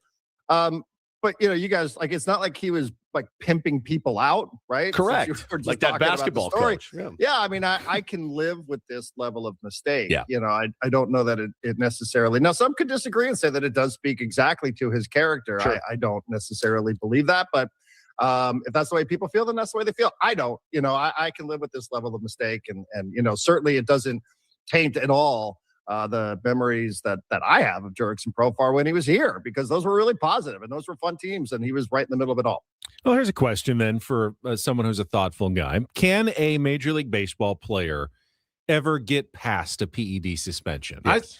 I saw a post the other day going, Fernando Tatis Jr., really good player, but pre-PED, 943 OPS, X number of home runs. Post-PED, only like 809 OPS. It's, not the same player anymore. Will those numbers continue to be pointed out for the rest of his career because of the PED suspension? Probably. Yeah. And it's fair. I mean, you could also, now there's the other part of that conversation is it's also the post-surgery Fernando, right? So, is it different because of the surgery? Is it different because of the suspension? And who really knows the answer to that? Who can say? But I mean, I do. I don't know that Fernando, maybe he's lost a tick in terms of popularity here locally. Maybe people are not as they won't be as forgiving or tolerant or whatever with him if he goes into slumps than they would have been from 2019, 2020, 2021. But I think he's come through it okay, and I think plenty of players do. I mean, there's plenty of players who get popped for this sort of stuff. Now, baseball is different. Football, these guys don't care. They don't care. Not even a little. Antonio Gates, he goes right into the Hall of Fame. Yeah, right? Like didn't even think twice. Logan Webb. Yeah, it's almost like you're supposed to do that in that league. Logan Webb. This league's different. So, I don't. Me personally, again, I only speak for myself here. I don't really. That stuff doesn't bother you. Make a mistake. But what if Tatis hit 58 home runs this year? I think everyone was. Did he find something new to take? He gets tested more than anybody now. Course, but still, people will still talk though, even if he plays well. They're always going to talk. People always talk. That's the thing. That's why I talk about everything all the time. Can you ever totally get past it? Dude, Logan Webb will be pitching for Team USA. He got popped. No one ever he literally got popped for performance-enhancing drugs. No one ever thinks twice about it, right? Like. It's different. It's different. Yeah, wasn't when Nelson Cruz got here? Wasn't he a guy that got Yeah, he'd gotten popped and still commanded the respect of everybody. Bartolo Colon was like this cult figure. Manny Ramirez got popped. So yeah, Manny Ramirez celebrated at Dodger Stadium, throwing out the first pitch. Like he got fully popped, right? So I think guys can come through it. It's going to be hard for anybody, even a Fernando Tatis Jr. to come back from one. Profar, a guy like him with not as much star power and now 2 suspensions, it's nearly impossible. Totally different level. But did it look like it bothered anybody in the Dominican Republic the other day? No, not even a little. No. Not even did anybody have any mixed emotions watching Fernando celebrating on the field? No, not at all. Not even a little. Nobody's like, well, hold on a second. I'm not so sure about this. I feel conflicted. Nobody cared. They just move on. All right, Darren, let's talk about the San Diego Padres. Clearly, they've fixed all their offensive issues based on yesterday's 27-run Cactus problems. League output, so we are good to go. Actually, I'm more curious about your thoughts on Walker Buehler and if you think he is on track to perhaps win that 5th starter's job. Yeah, I dig it, having not seen it at all, just in terms of the idea, the concept, and some of the things that you hear from Peoria. It seems to me like at least for the start of the season, he would be the guy. But that's also, you're not quite sure health-wise what's going on with the other candidates for that position. So I like the idea of it. A 2-time Tommy John surgery player. The track record there, not always great. But, in terms of finding a place where you could be successful with a pitching coach and organization and not having to rely a ton, right, back of the rotation, off days, all that sort of stuff. I like the idea of Walker Buehler if he's got a little bit left in the tank. He's a guy that's done it recently. He was just in the World Series a couple of years ago. I love the meme that was floating around of him pitching to Alex Verdugo. Yes. Now that both these guys are in the Padres organization. It's incredible, man. They were facing each other in the World Series back in 2024. But yeah, again, like having not charted it or seen it or just in the conceptual conversation of it all, yeah, why not see if Walker Buehler's still got a little left? It's not like you're asking the guy to go out there and pitch 30 times for you this regular season. You're asking him to get you to a certain point, and if he has something left, I'm all for it. Yeah, 100%, man. We've come a long way since the day that they signed him, and I think we had to adjust our feelings because when they got him, I'm like, oh, he's washed. There's no way. Like they got other guys. Now you're like, man, this guy literally may be our best option in the 5 right now, at least to start the season. D. Smith, let's pivot a little bit to SDFC. Very excited about the game tomorrow, Sporting KC. Darren and I have a new bit where we just send each other Mikey Varas speeches all week long, talking about our great love for the coach, and the result's not going to be good enough for Mikey Varas. Like going out and getting a draw in Sporting KC, it's not going to be good enough. They're not that great of a team, and they're going to want to go out and assert their dominance once again. Yeah, it's a tricky game, though, because you're coming off the emotional high of playing back-to-back at home. And Paul went to that game on Sunday, so he saw a good one as well. But you're coming off the emotional high of, hey, we're playing really, really well out of the gates at Snapdragon Stadium. 5 goals against Montreal, another clean sheet, 2 goals, exciting, good build-up play, all that. Played really, really well. But on the Wednesday of next week, you have the second leg of CONCACAF Champions Cup. So you have the Toluca matchup at Snapdragon Stadium. And you're like, yeah, we're going to this Kansas City team. They lost the most games in MLS last year. We've had 10 goal scorers. They've only had 1. Wow. Kind of like it's a mental test. Like you should be able to just shred them. Should be. But as you know, like playing away where SDFC was really, really good last year, 12 wins on the road, best in MLS. That was their bread and butter. That's how they got to where they were ultimately in the Western Conference. But it is one of those where you're like, yeah, there's nothing all that exciting about Kansas City. This is a team in transition. They have 1 star. They have a couple spare pieces, and they have a lot of young players, and they're expecting more players to come this summer. So, there's nothing really there that you get excited about. You're like, oh, man, this is going to be, you're like, oh, well, anyhow, Toluca's on the other side of this, and isn't that going to be exciting? So classic trap game, caught in the middle and a mental test for sure. I was around it yesterday. They all seemed to be dialed in. Everybody was trying to ask him questions about Toluca, and they were deferring back to the Sporting Kansas City game. So heads in the right space. You never know. They are professionals. Like I said, they have 1 really, really good player, Joveljic, but other than that, I mean, this should be 3 points. It should be, but it's easy to sit here and say that in the morning than it is to go do it. Talking to Darren Smith here on 97.3 The Fan. So beyond the danger of overlooking an opponent or looking ahead, which, I'm not too worried about with Mikey Varas, what about the strategy element of not playing all your players to keep guys fresh? We just got the Leagues Cup schedule. This is going to happen later in the year as well. SDFC is going to Club America. The Cholos are coming to Snapdragon Stadium for midweek games. How much do you maybe limit minutes for a guy? I know Anders Dreyer seems to have a motor that never ends at all and wants to be out there every second, but is there a strategy element to it? Like, we can beat Sporting KC without maybe all of our top guys. Let's save their legs a little bit for Toluca, or does Mikey just not play that game at all? Playing with fire. Yeah, I asked that just recording for the pregame show, and he said we have a room of analysts, right? Like research and development analysts, just the way every team does. The Padres do. Those guys are looking. It's what's the term they use in this sport?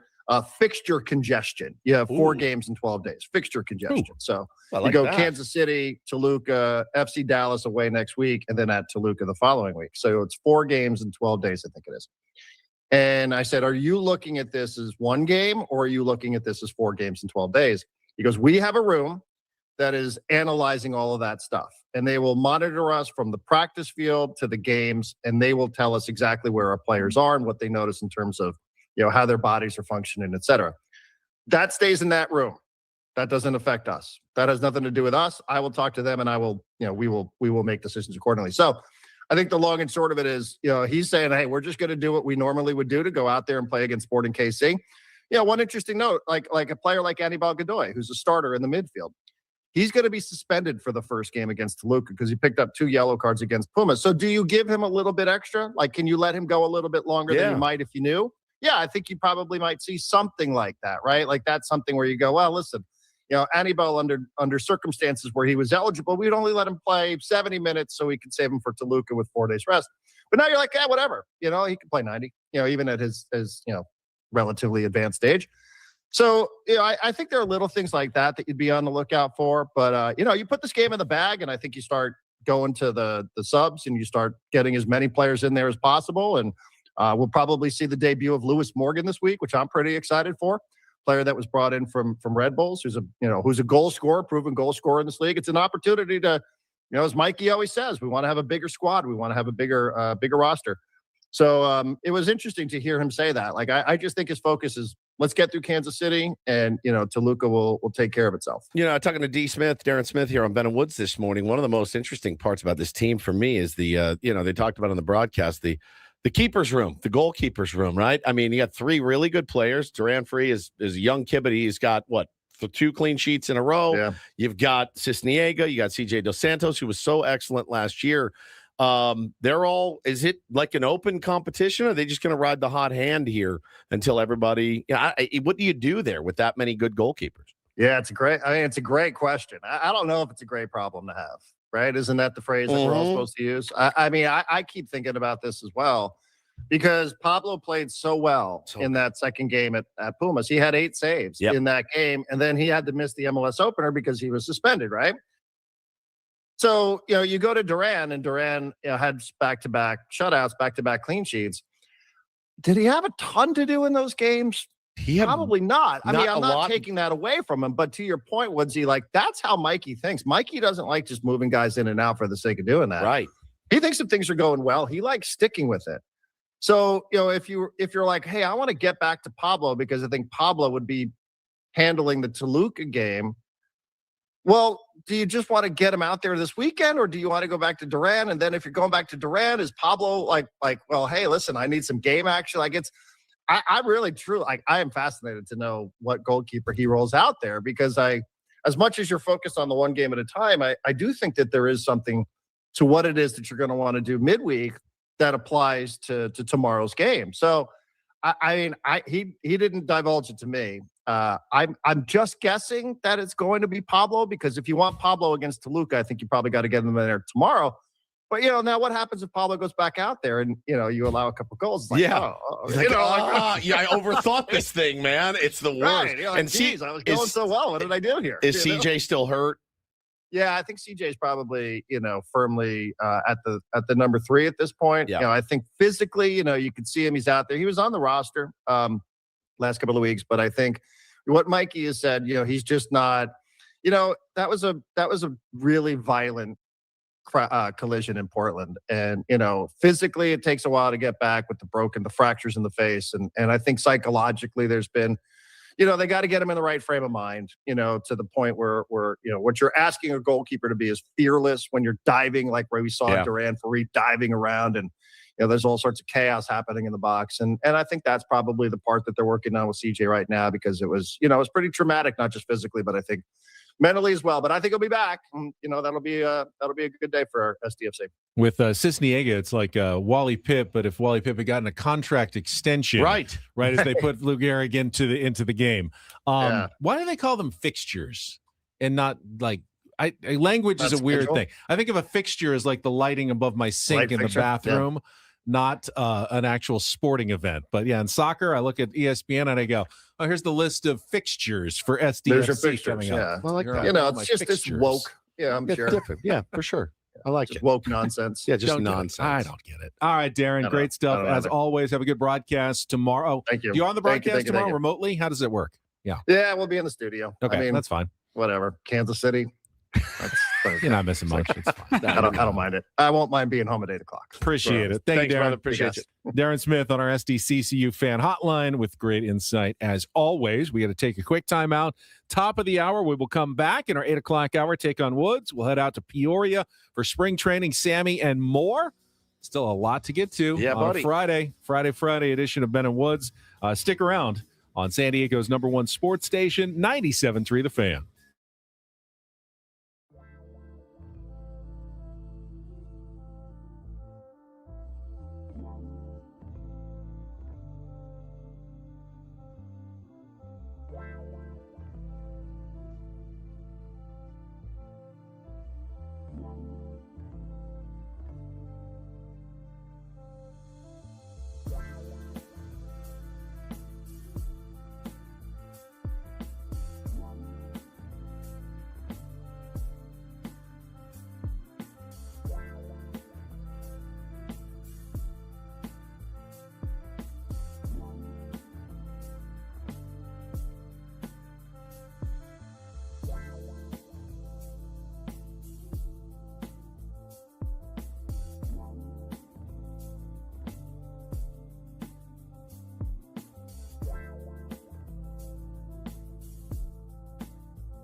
Oh, yeah. Halfway home on a Friday, Ben and Woods, 97.3. The Fan.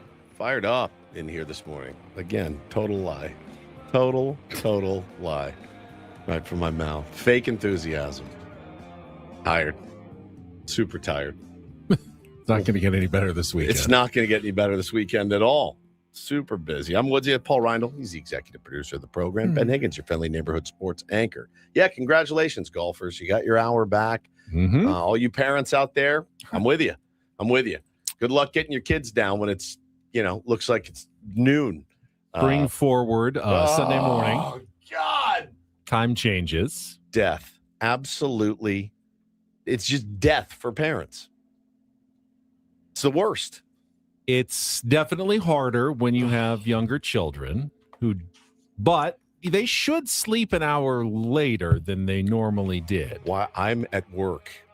All right. So again, hang on. Sunday morning, though. Fine. Spring forward, Sunday morning, you wake up, let's call it 7 a.m. It's going to feel like 6 a.m. Yeah, it'll be darker. The sun won't come up until after 7 a.m. All you daylight lovers, morning. This is for you guys. All of us vampires that love that it's pitch black at 6 p.m. This is the worst time of year for us. Morning radio show hosts, terrible time of year. You're even more tired than you normally are. But again, the parents, I feel for you because we are stringent at home. It is 7:30 on the dot. You guys are get your ass back there, brush your teeth, get in bed. We can cuddle for a bit. But they're at 7:30 now. It's going to look like it does outside right now. We have had this argument for years. You hate the time change. You hate daylight saving. Hate it. I always contend that I'd rather have that hour of daylight later in the day than earlier in the day. I can't do anything with it from 6 a.m. to 7 a.m. I can't either. But I could possibly do something with it from 6 p.m. to 7 p.m. when it's still light out. Yeah, for me, that's what I like about daylight saving. I shift that hour from a pointless, oh great, it's a little lighter in the morning to, hey, it's the afternoon. We can do fun things outside for a little bit longer than we could. What kind of fun things, excluding golf, do you like to do outside? I like golf, but other people like other things. Golf. No, you. I mean, mine in particular tends to be golf. I hate trying to chase and finish around before it gets dark. Golfers are elated today. Yeah. They can get that. They can take that 2:30 tee time, 3:30 tee time. You're like, I actually got a decent shot of getting through this today. I can't stand it. I mean, somebody just said, this is our first real spring forward with our 18-month-old. I'm not looking forward to it. It is tough. It is tough on parents, especially if we do not have a loosey-goosey attitude in our home as it pertains to bedtime. We just don't. It's standard. That my kids try to work the system. We went to Texas last weekend. Bo's like, means we can go to bed at 9:30 or 10 here since it's only 7:30 or 8 back home. I go, absolutely not. You're going to bed at 7:30, 8 o'clock here. Well, it's only 6 o'clock at home. I go, sucks to suck. I don't know what to tell you, dude. Get your ass in bed. I got baseball cards open. I got baseball cards to go through. It's a yearly debate, and it seems like most people fall on the side of, why don't we just do daylight saving time, do it. Let's never go on. But I have come to the realization, and this is going to put me clearly in the minority, that I think we do it right with the time changes. And here's why. In the winter, I don't want it dark until 8:30 in the morning and having kids walk to school in the pitch dark. It needs to be light enough after like 7 a.m. when you get up and you're starting your day. But we need to the trade-off is we do need to put the clocks back at some point at the end of summer. But then once it starts getting light in the morning, I don't need it to be light at 4:30 a.m., in the summer and then getting dark at 5:30 p.m. It makes sense to shift it back. So it's starting to get light at 5:30, 5:45, and it stays light until, 7 to 8 p.m. in the summer. It actually, someone way back when they invented daylight saving didn't time, have kids. They did not have children. What they were doing. No, and they had no children. It is actually the right way to go about things. They had no children. As inconvenient as it is twice a year to have to reset your clock and reset your body clock. Nothing inconvenient about it. Nothing inconvenient. Your phone switches for you. My microwave does not. Microwave, my oven does not. Maybe your car doesn't. I don't know. My car does not. But I don't care because I think it is actually the most effective way to go about the management of time. Yeah, I think. Listen, to each their own, certainly, but in our house, it's a day I dread. I dread it every single year because it's just so, Monday after school. Oh yeah, you guys will have an extra hour of daylight, baseball practice or whatever. But when we get home, it's still light out. You get out of the shower, get you in your PJs, and you look outside and it looks like it's noon. And I'm like, no, time to get in bed and read a book. All right. Daniel says December 21st sunrise at 6:47 a.m. You're just wrong. Okay, that would mean that if we didn't change the clocks, it would be 7:47 when the sun is coming up. So it would be dark at 7:15, 7:30. And if you were anywhere north, like San Francisco, somewhere north, it would be dark until like 8:30, 9 in the morning if we didn't change the clocks. We're very south in terms of being in the United States, which helps out a little bit. But, I mean, what time do your kids leave for school in the morning? Hannah gets them out the door, I think, by 8:15. All right, so it would be light for them. But I know I went to school when it started at 7:15. So if they didn't turn the clocks forward, I would have been going to school in the pitch dark in the winter if they didn't change the clocks. I'd go 6:45. I'd leave for school. Yeah, the sun would still be an hour away from coming up. I think a lot of places in the country do that. Yeah, for sure. Regardless Absolutely. of what time, daylight savings or not. Hate it. I hate it. During those winter months, it's dark in the morning. Is this the time you're in Seattle? We were in Seattle growing up. It's dark all the time. It's dark and rainy. The least amount of, other than Alaska, least amount of daylight you're going to get. I didn't remember it really until we went to Philadelphia because Philly, like on the latitude side, like it's close to where Seattle is across the map. And growing up, like in the summer, bro, that sun stayed out until 9:30 at night. You were able to play with your friends. Crazy. You could go play all day. I loved it when I was a kid. Have dinner and go back out for like 5 or 6 more hours. It was outstanding. I hate it. I just dread it every year. I remember walking around Philly in the summer. It was like 9 o'clock at night and the sun was still completely out. Yeah. And we're like, this is weird. This is pretty weird. So Outfield Grass says daylight saving time was for farming, which I have heard before as well, but I've never understood that. Farmers get up at sunrise when the roosters go, and they go, they're done when the sun is down. They can't do anything, but you don't change the number of daylight hours in the day by shifting it. You're always going to have the same amount of daylight in a day. And what do they even care? Do they wear a watch around the farm? Don't they get up they get up when the sun rises? They go to bed when the sun sets. They would care least about what the actual time is because their entire day revolves around when it's light out. So I just never understood why it would matter to farmers. From all your farming experience. I don't have any farming experience, but when you grew up, I should call my wife who grew up on a farm and ask her what it was like. An Encinitas farm. How was her life impacted by daylight savings time? Yeah, it's not my favorite. We'll get through it. We will get through it. Just fun to talk about every single year, complain and lament and talk to the other fellow parents that are already going, Monday after school, when it's 7:30, the kid's like, my friends are outside. I'm playing right now. You're like, okay, cool. We'll just do bath time at 8. It's your problem that you want to put your kids to bed at 7 o'clock at night. Little kids need structure and discipline. That's one thing I've learned as a parent. They actually crave it. They need it. If they don't have it, that's when things go sideways. I'm going to make sure they get it in my house.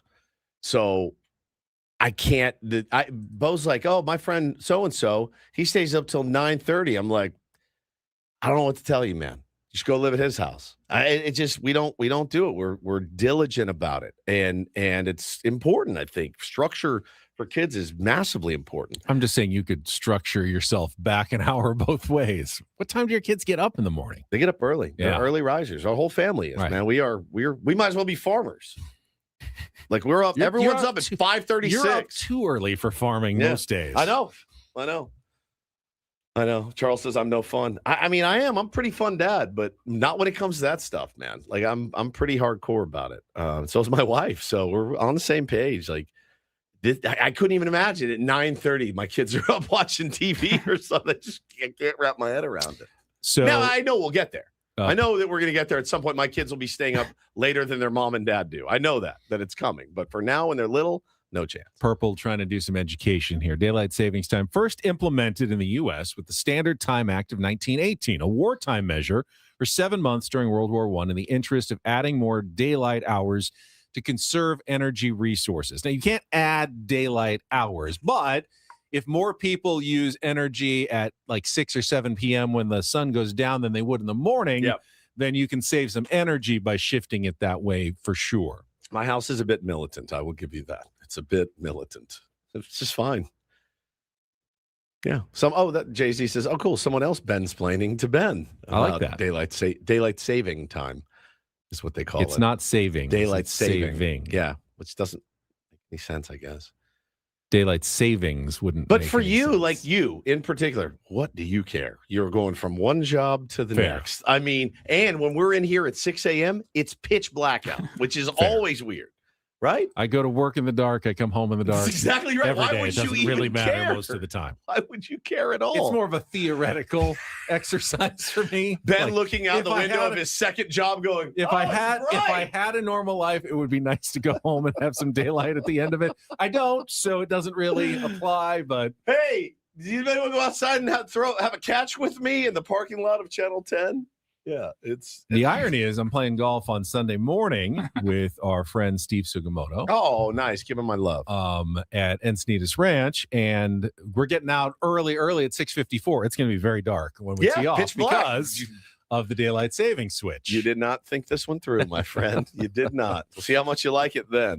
Dang it. But my heart is with you, parents. My heart is always with you. I know how difficult it is, and it's just about to get a lot worse in the next 72 hours. All right, we need a contestant for our last game of the week of Take on Woods, your final chance to qualify to win tickets to the Field of Dreams Festival at Petco Park on June 13th, featuring Slightly Stupid, Sublime, and more. If you want to call right now, 833-288-0973. It's our music, TV, or movie trivia. Your choice, head-to-head against Woods, 5 questions. 1 minute. We'll get to that coming up, and then we'll go out to spring training. Sammy, who is he's just relaxing this morning because the Padres don't play until 5, so no one's showing up early. Oh, is he just? Oh, yeah, he's going to be at his. He'll be at home. He's going to be Airbnb. at his Airbnb. We get to look inside of Sammy's Airbnb. Little peek behind the curtain. I know he doesn't have EcoWater SoCal there. That's one thing that I couldn't be hard for me to leave. To go to Arizona for a month or so because I would be without my EcoWater SoCal. We've got it here, though. And, as I said, militant household, like, it's what we drink. It's what we drink. It's what my kids have grown up on. They've had the system for a few years now. It's been spectacular.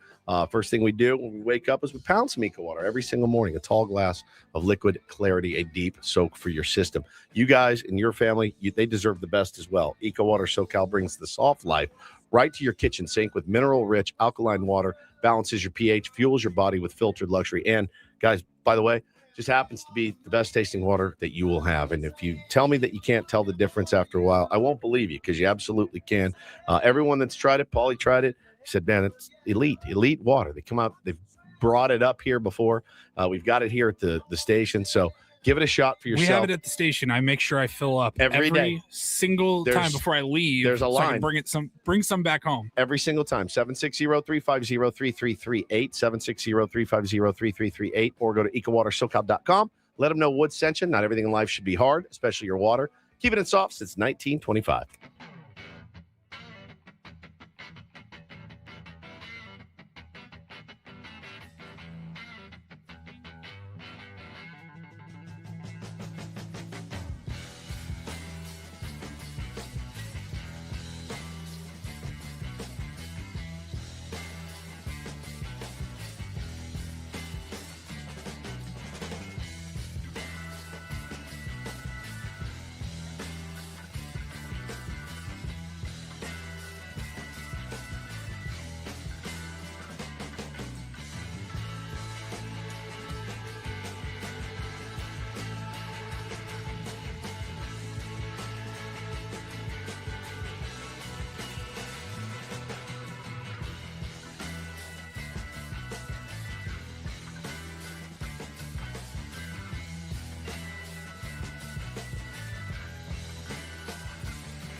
Hey, player, this is all yours.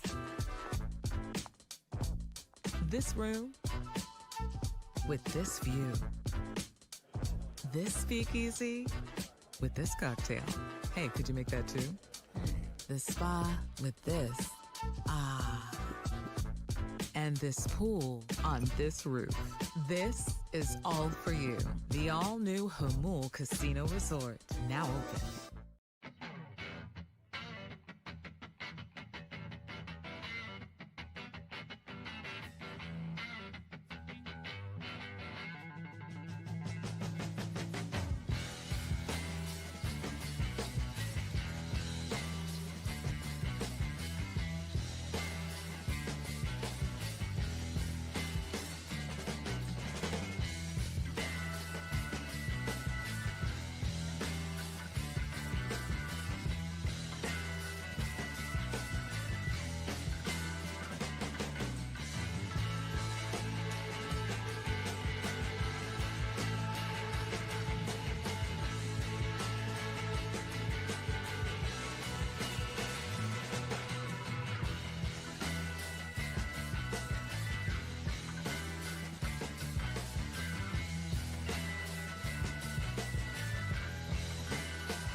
What do you got this weekend? Coaching, more coaching, and then a little more coaching. Busy with the kids. Yeah. Live on the radio? You're on live, yeah. Got a flag football game tonight. We've got a... that season not over? I thought you already won the championship in the rings. We did, and now the new season starts tonight. Wow. It's quite the money maker. Wow. It's quite the money maker. Flag football game tonight, game 1. And then we have Little League picture day for Taylor and Bo, and then a game for Bo tomorrow. They're our first game for the Nationals for minor B. And excited about that, obviously, coach that team. Sunday, I'm actually going to play some baseball again, get back on the diamond with my new team, the Clippers, the San Diego Clippers down playing down south this year. As you guys know, I don't know if there's already a San Diego Clippers. Yeah, there is. Yeah, we're different. We've been around longer, actually. Okay. They've been around that's longer. True. They've only been around a couple of years. But I disbanded the Tier 1 team because it was just too hard to there's no way I was going to be able to manage 3 teams. And the priority has shifted to Little League and things like that. But this one is freed up. I'm back in the SDABL, and I'm playing – I'll be honest. Let me be completely honest, because we can update this on Monday. I'm a little nervous, Ben. I'm playing in 18 AAA, which is the highest level it goes. I am 50 years old. I don't know how this is going to go. I don't. Guys are throwing. I'm excited that you don't, but I do. Now, we played in AA up north last year, and I hit fine. I mean, I hit like 400 last year as a 50-year-old, 49-year-old. I hit well. But man, you get a little older. Guys are humping it up there a little bit more. So that's going down on Sunday. We'll see how it goes. Just quickly, and we've got Landon on the line to play you in a little take on Woods. Okay. Young Ben hated Little League picture day. Oh, I hate it. I wasn't the only one? No. Parents I can understand, but I hated that all the other Rugrats that I played with could not be contained into the picture. Like it should have been so simple in my mind. Like, sit still, let's get this done. But they would always be wandering around, and you could never get them. They had to do the little thing with they had the letters where they put your team on the like that black. You remember they put it in front of you and they'd change the letters each time. Oh, here's the Pirates, the 1986 Pirates. And they switch it out and then they put it in the next one and you'd line up and it would take forever. And I hated just to get this done. It should be so easy. And the other kids made it so difficult. And we're in the day and age where like a parent could just snap a photo after a game, but no, we still got to go through the rigmarole and go out there and the whole line. Photographer hired They have to do the whole thing. Sample across all of them until you buy them. Why you know how it goes. They still do this? This is makes no sense at all. Little League is not caught up to the rest of the world yet. So unbelievable. They still do just the regular old picture day. Yeah. Straight up. I got 2 of them tomorrow. I got to do 2 different unis. I got to change the whole bit. Like it's going to be a little costume change in the middle. All right, let's get to it. It is time to play our last game of the week. Let's take on Woods.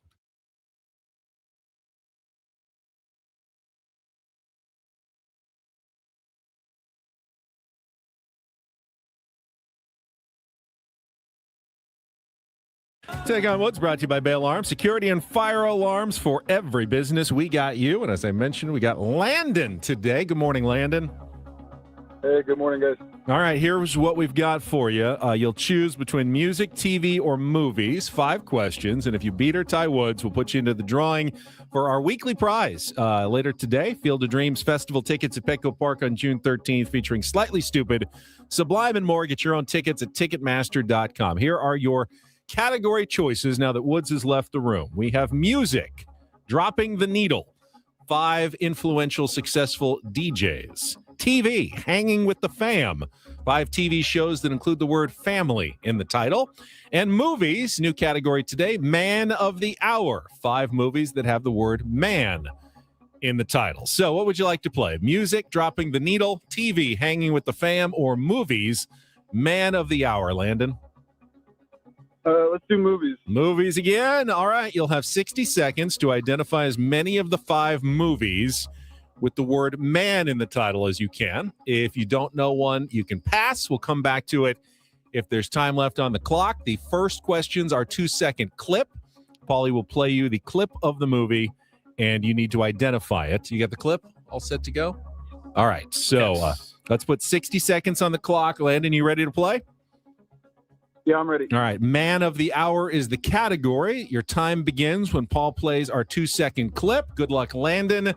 Let's take on Woods. I'm an excellent driver. Yeah, that's good. Come on. Oh, wait a second. Where are you going? 13 minutes to Judge Wapner, the People's Court. Oh. Pass. Robert Downey Jr. first played the role of Tony Stark in which 2008 hit? Iron Man. Correct. Which 1999 biopic stars Jim Carrey as unconventional and troubled comedian Andy Kaufman?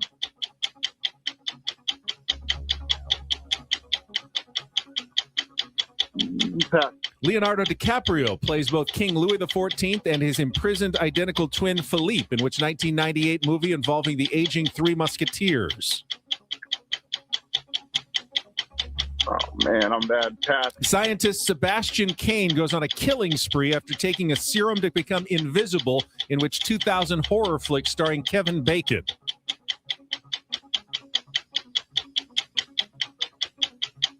Oh, man.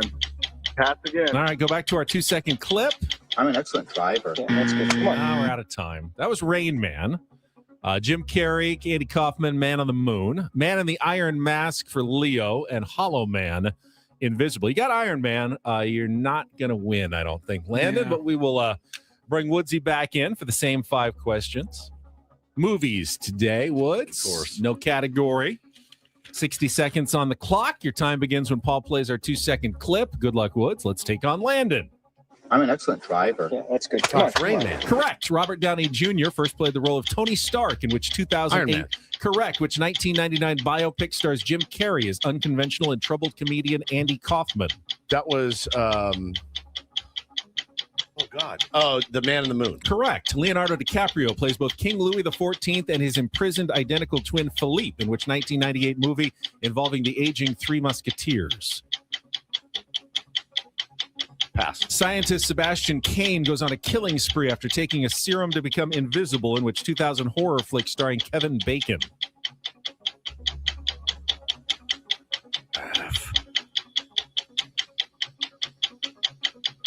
Hollow Man. Correct. Leonardo DiCaprio plays both King Louis XIV and his imprisoned identical twin Philippe, in which 1998 movie involving the aging Three Musketeers. The Taint Man. No, but you got 4, which is a win. Yes. The one you didn't get was The Man in the Iron Mask. Man in the Iron Mask. Okay, never saw it. In the category Man of the Hour. Congratulations. Well played. Thank you, sir. Got to ride Paulie's scooter while I was out there. Did So you? I didn't know you had your scooter. Flying around. Yeah, I Brought it didn't know in you had your today? scooter. I saw it. I go, ooh. I'm Starting to get a little bit warmer. Oh, I love that Riding scooter. that Your thing around. scooter is so much faster than mine at home. It's fun. so much faster. Souped up scooter? It is. How fast it go? Like 17 miles an hour. Okay, mine goes like 20.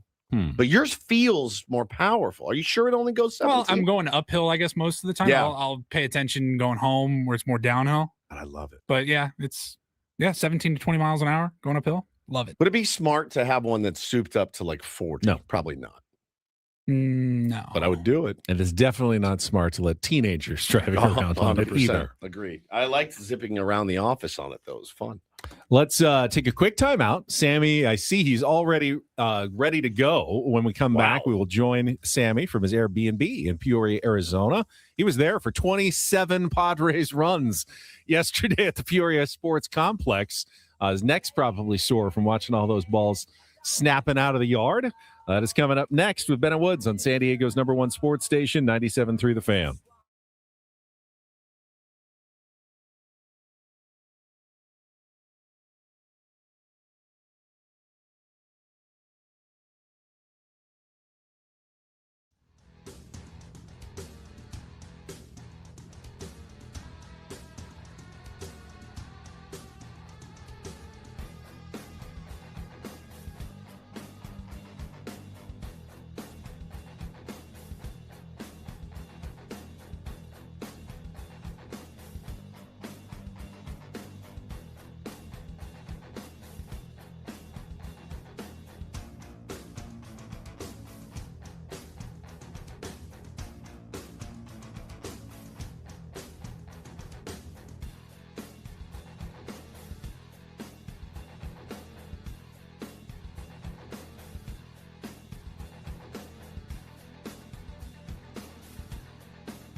He just, here, I'll show you a little. Just a little. Please don't. Just a little bit. What hurts on you? Nothing at all. A little bit. Nothing. Now, So let's say whatever you're about to touch is the only thing. Let's say It's going to hurt. Right? All right, yeah. Okay. Pretend your knee hurts. Pretend your knee It's going to in a second. right here. That is not pleasant. Hey, player, this is all yours. This room with this view. This speakeasy with this cocktail. Hey, could you make that too? This spa with this. Ah. And this pool on this roof. This is all for you. The all-new Humul Casino Resort, now open.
Well, guests on Ben and Woods appear on the SDCCU fan hotline. It's not big bank banking, it is better. And we will be joined in just a moment by Sam Levitt from Peoria, Arizona, getting ready for another weekend of Padres spring training baseball with a late game tonight against the Chicago Cubs right here on 97.3 The Fan from the Peoria Sports Complex. All of that right after traffic here on 97.3 The Fan.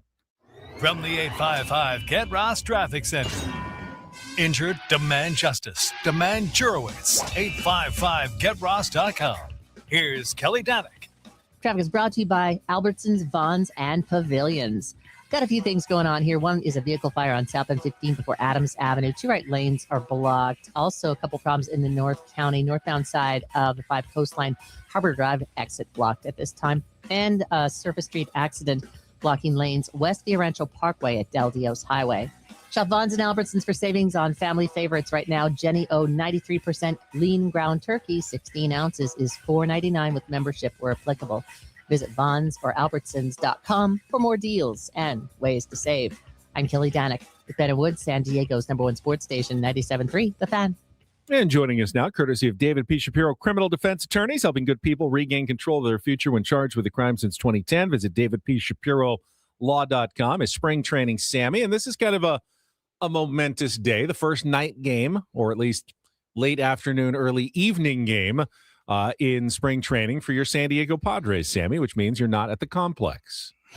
No, we get a little bit of a later start, which allowed me to go to the auto shop today and get my headlight fixed first thing this morning. And now I'm at a local Phoenix coffee shop. Shout out to Daydreamer Coffee. So very nice place here. So wait, you're actually at the coffee shop?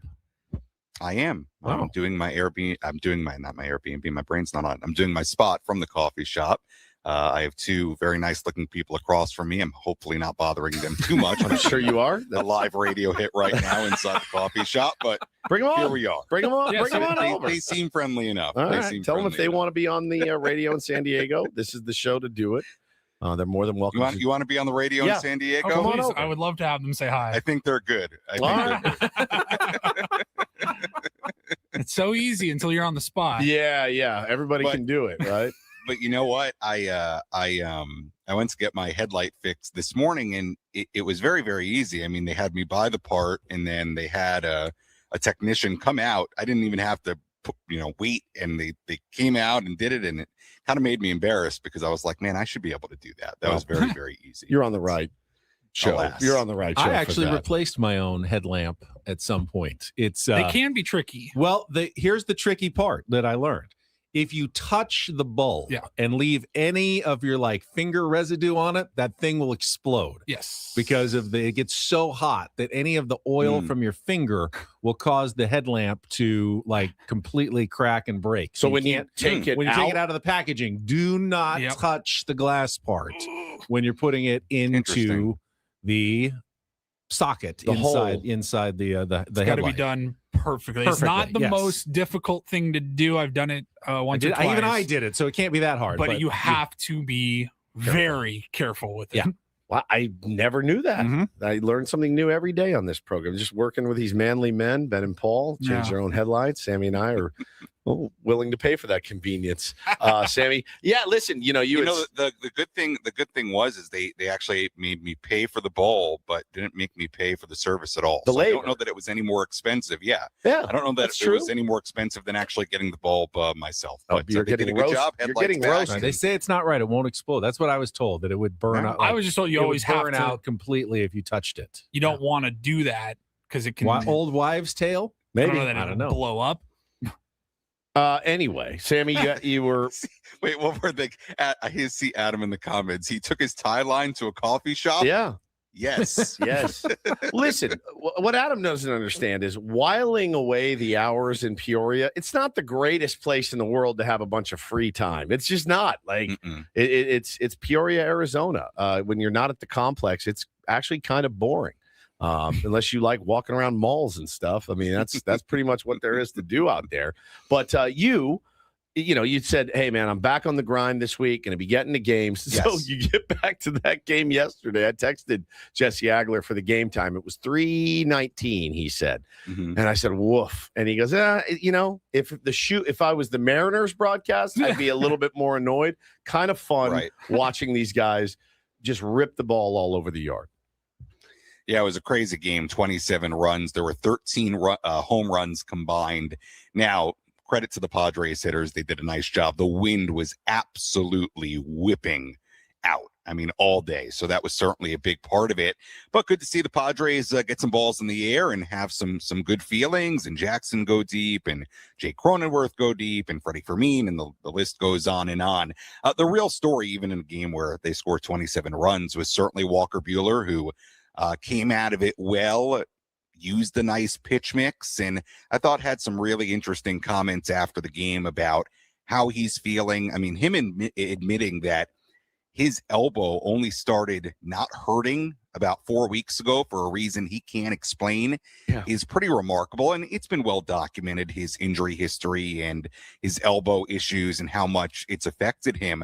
But it does make you wonder, okay, what is kind of the ceiling for Walker Buehler if he's feeling that good? And I think we continue to to see that he's going to be, if he's going to have success in the major leagues, a different kind of guy. This is not going to be a high fastball usage version of Walker Buehler, and I feel like he's in the perfect place with Ruben Niebla and his staff to find that new version of himself. But the velo was maybe a little bit lower than where he would have liked, but he came out of it well. He continues to say all the right things, and I would say all in all, yesterday was another good day for Walker Buehler. JP Sears pitched after. Again, I don't know how much to make out of the results and the home runs with the way the wind was blowing and what was happening.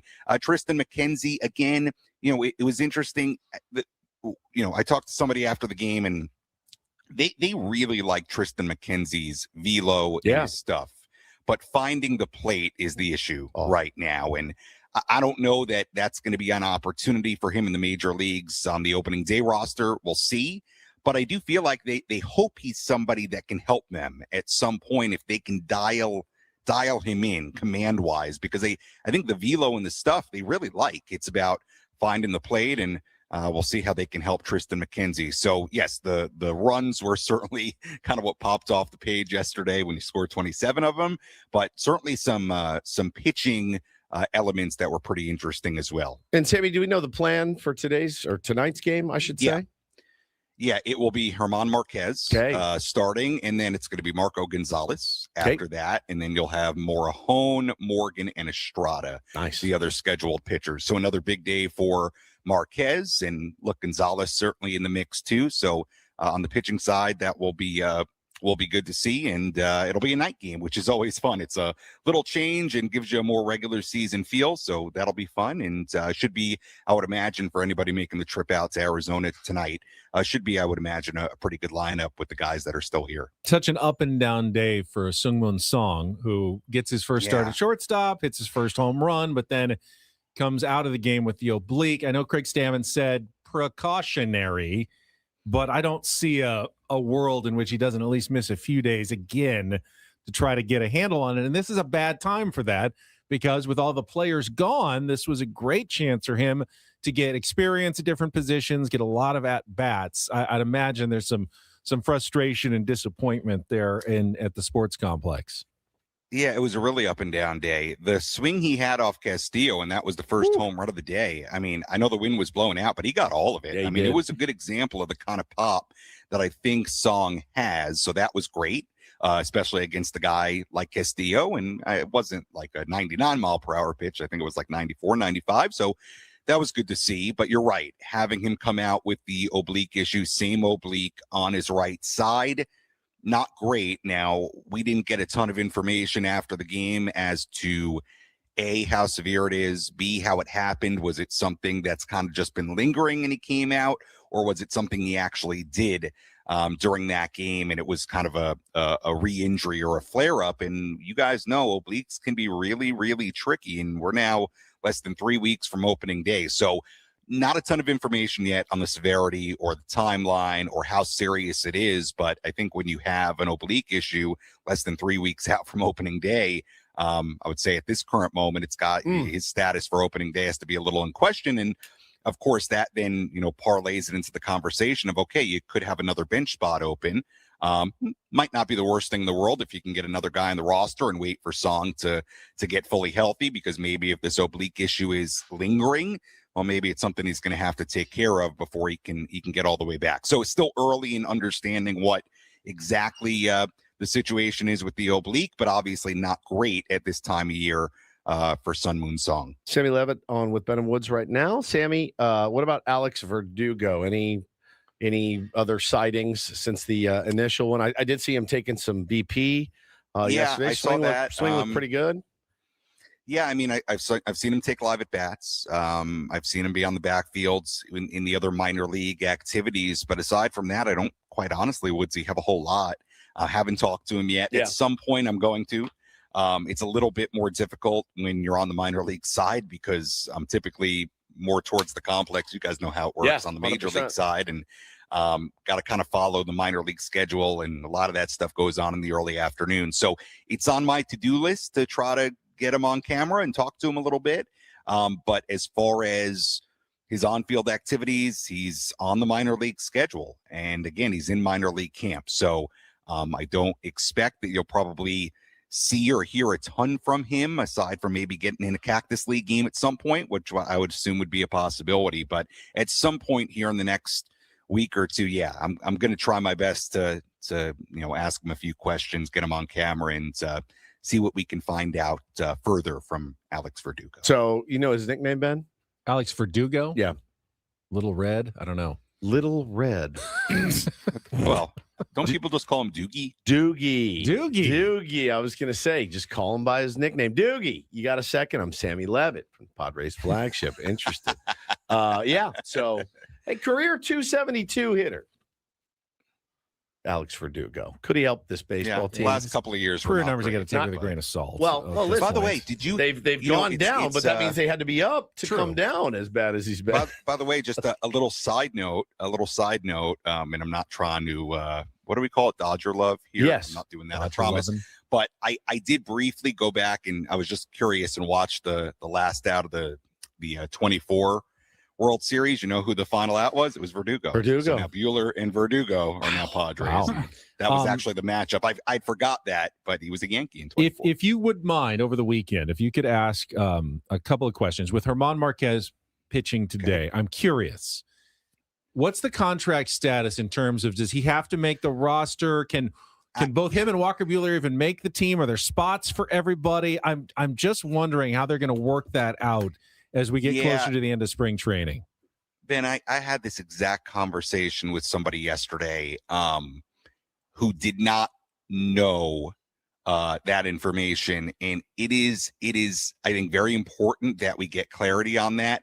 I'm going to work on it. I know potentially some other reporters are working on it as well to understand exactly, what is his contract as far as, can he go down to the minor leagues, because it is a major league deal. Buehler's on a minor league deal.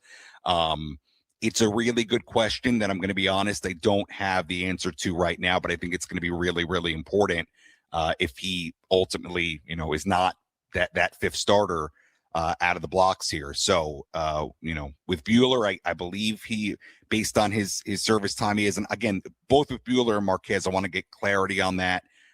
It's on my to-do list. You're correct. It's going to be very, very important. And I think a number of us are kind of working on it right now to get full clarity. I appreciate it, Sammy. Thank you so much. Have a good weekend. We will talk to you again on Monday. All right. Thanks, guys. See ya. Thanks, Sammy. Spring Training Sammy, presented by David P. Shapiro, Criminal Defense Attorneys. And I just asked that because you don't want to lose guys who could be good options for you during the season. But you can't really hide them in the bullpen. A lot of teams going to, well, we don't even have a long man anyway. The Padres have so many good bullpen arms. You don't want, starters who shouldn't be there just taking up empty roster spots. So it could end up being kind of a dilemma for AJ Preller as to how to make all this work when spring training comes to an end. Yeah, if Josh Stein's walking around the complex, ask him. He probably knows the ins and outs of it better than anyone in that facility. I feel like if I'm JP Sears, I'm looking like, I don't care how good I pitch. It doesn't matter. I have an option. I'm going down. They're sending me down because they have to keep someone else to avoid losing them at the end of spring training. Yep. All right, we got a Reindl Report and a biggest fan announcement coming up next. Paul says audio heavy. Oh, I love it. And we're working in reverse. Okay. Tell you what that means when we come back next with Ben Woods on 97.3 The Fan.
Final hour of Ben and Woods. Want to get to our Reindl Report pretty quickly here, so let's start with our biggest fan contest announcement. If you hear your name called, you'll have 10 minutes to call us back at 833-288-0973 and be qualified for our grand prize, 20 tickets for you and your friends for a night in our Odyssey Suite at a Padres game this season, catered by Spiro's Mediterranean Cuisine. And this morning's biggest fan here on the Ben and Woods program is Gina Zambelli from San Diego. Gina Zambelli, you are on the clock at 833-288-0973. I know a Michael Zambelli. I wonder if they're married.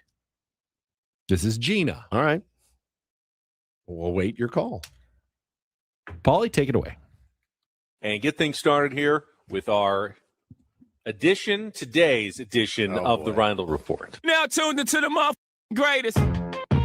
Welcome to the Reindl Report with Paul Reindl. Hi, Paul. All right. 2 stories from the world of sports that we haven't gotten to yet. We'll start off in Major League Baseball. And 1 story that you didn't know you needed. Are you laughing, biatch? It's the Reindl Report Hey, Paul, how you doing? Okay, how are you? on 97.3 The Fan. Are you ready to bless the mood? I need some help, please. That was good. Can I get a yeah? Oh, yeah. All right. All right. Rod asked when the drawing ends again. We have no idea. I don't know. Opening day. I don't believe we've said when the drawing ends. Going to go on It goes forever. until we're old and gray, I guess. Go ahead, Paul. Time is an endless circle. It sure is. The biggest fan con. Someone will eventually win, we promise. Yes. We're just making sure. I wanted to make sure you got the biggest fan's name correct. Yes. Gina. Gina worked the diner all day. That's right. Working for her man. She brings home her pay for love. Yeah. All right, let's get started. We're going to go in reverse order. The non-sportsy story. The sports, we got some good audio for you coming up here. But we will start non-sports. I don't know where this fast food restaurant falls on your power rankings. I've got them quite high. Wendy's. Yes or no? Yay or nay? I have not been to Wendy's in a long time. I respect the fact, I assume, they still have a baked potato. They do. Which I feel like is an underrated menu item. In-N-Out's my favorite, but for the national, you can get it like literally anywhere. I think of Wendy's, McDonald's, Burger King, those types of places. I'm going to say I like Wendy's a lot. I used to when I was a kid. It was my go-to, and it's fallen off. They're crispy nuggets. Best in the game. It's fallen off. It has.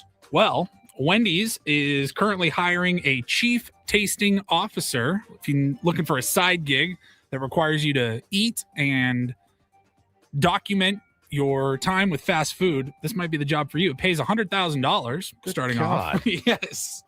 To be the CTO. Says here it's a temporary role, but Wendy's is looking for a chief tasting officer. You will help bring the vibes, taste, and creativity to the company in ways no one else can. Basically, you'll get paid to eat Wendy's, be chill, and maybe make some content. So it looks like they're looking for an influencer or maybe somebody that wants to be an influencer. I thought, Woodsy, we do have these meta glasses. Maybe that can be your angle. You'll use the meta glasses and create all this elite content, make $100,000 for Wendy's. Trying to make better health food choices, eat more whole foods and way less fast food. It's not a fit for me right now. I also really want to see you with the meta glasses, like eating and then hearing like me, my deep breathing, your noises that you make. Yeah. Oh, that reminds me. My son said he had the big arch yesterday. Oh, how is it? He thought it was good. He liked the crispy onions on it. All right. Totally different. Please don't tell me that because I know it's 1,072 calories. I know it's a lot. We talked about that. You just wanted to eat more whole foods. Yeah. Eat a whole big arch. Paulie laid it out that I could eat 2 Big Macs instead of just 1 big arch. The golden arch. So if you're hungry for the big arch, you can just get 2 Big Macs. I'm just going to get 2 Big Macs instead. I'm getting more for my $1. Yeah. That's a lot of food. I want a bite of it. I want 1 bite, but I know if I take a bite of the big arch. Could you walk into a McDonald's, buy one, literally eat 1 bite and throw it away and walk out? That's wasteful. There's wasteful, number one, but there's no chance. If I'm like, well, I'm already here, I'm like, I can talk myself into anything. That would be some real restraint. I'll just crush it in the gym tomorrow. Like, forget it. Can you even go to McDonald's and not order fries with your order? No. Gotta have it. You've gotta have fries there. But that gig, I think they could use some help there. Yeah. At Wendy's, because I think it has fallen off. Do we need a chief listening officer for Ben and Woods? We've got a bunch, actually. Yeah. We have too many, actually. Look at the downside. Point out all of our errors. You're all fired as chief listening No, officers. please don't leave. Stay right here. All right, we'll move on. Not in the contract year. To the NBA.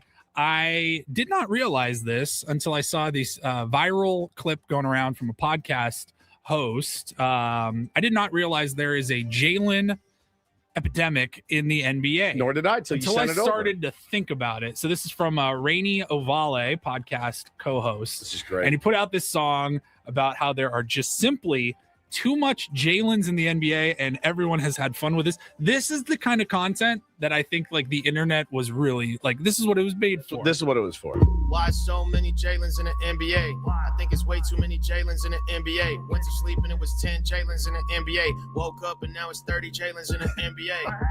We got Jalen Smith on the Bulls and Jalen with a Y playing for the Timberwolves. Think it's a joke, but I'm actually earnest. Tell the truth, that ain't even really scratching the surface. Cause there's 607 players on the court playing. 16 teams got a player named Jalen. There's really 2 Jalen's on 3 teams. That's gotta be like 50% of the league. In the crib trying to figure what it all really means. I know their mama raised them like my son is my king. And I could probably recognize them all by facial. And I wouldn't be surprised if they was all biracial. Look, why so many Jalen's in the NBA? I think it's way too many Jalen's in the NBA. Went to sleep and it was 30 Jalen's in the NBA. Woke up and now it's 80 Jalen's in the NBA. We got Jalen Hood up on the Lakers. Wilson on the Nets. Jalen Smith is on the Pacers. Can't forget Jalen Durant is on the Pistons. Another Jalen out of Sacramento where the Kings is. Bridges, Harris, Williams on the Thunder. A lot of place bets on where the next one finna come from. My money on New York to Chicago. Cities with the most white baby mamas far as I know. And the NFL is even more insane, dude. You ever seen Jalen Hurts and Speedy in the same room? Next draft, more Jalen's in a fold. And it's all thanks to the legendary Jalen Rose. But it's already way too many Jalen's in the NBA. Why so That's unbelievable. All right, and he acknowledged what I was thinking the entire time at the end. That is this all because Jalen Rose was like, cool in the Fab Five? Now do there's the tons of baseball, Jalen's? do the Jackson rap. There's too many Brixtons in the Braxton Too Brixton. many Jacksons in the MLB. In the MLB. Got 2 on my team. Mero on the Padres, and there's Holiday on. That's not bad. All right. Churio. Jackson Churio. on the Job. Jackson Job. Yeah, there's a lot of Jacksons. Got to be a lot more, right? Yeah, definitely. Yeah, that's the baseball one. Too Jackson. many Jalen's. That's in the so NBA. good. And then Dominic said that and the Wicked Game fart song, the best content of the year so far. That was very clever. Very clever. Very clever. finally, sticking around here in the NBA, Russell Westbrook had a moment yesterday after the game. I believe this was yesterday. Darren Smith sent this video over to me. He goes, "Have you seen this?" I said, "No, I have no idea what this is. Why did you just send me a 6-minute video? What's the best part?" And he goes, "Literally everything after the first question when Westbrook stepped up to the podium." So the Sacramento Kings are in dead last in the NBA. They are 14-50. Fired their coach. And it has not gone well for them. So I've skipped ahead.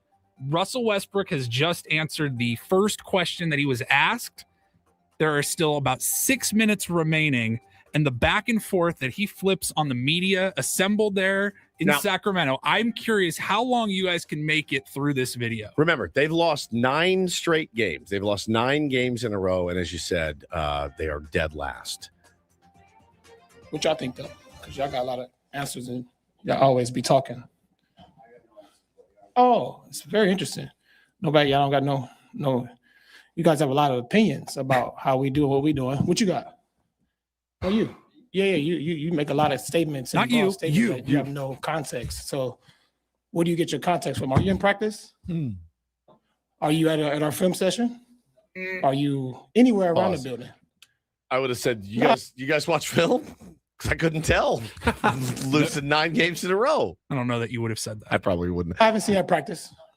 So the false context of, and actually, do you know me? Oh my no, you don't know me. Oh no. You don't know me. You don't know me. But you make a lot of comments as though you do know me. No, you don't. My intent, I see it. But I'm asking you now, but you don't know me, right? So you don't know anything about me. Thank you. That's good. Anybody else? You guys have any comments about how we play? What we doing? You guys are quiet today, but you guys have a lot of comments when the game's going on. Wow. After the game, what we doing, what we should be doing, how we should be doing it. I'm confused. Oh man. How much more are there? Oh, let me hear. 5 minutes in our film session too. I'm not in your film session, but you guys have the worst record in the NBA. Cool. You guys are cool. The voice crack. 3 in offense and defense throughout the year. Perfect. So, I mean, I think that's fair to. What's fair? It's fair to point that out. Yeah, that's been pointed out, but that's not the only thing that's been talked about. What else is to point out? Well, I can only speak for myself. But Yeah, but that's not the only thing you say. I've seen things you say. It's not just about our offense and our defense and what our record is.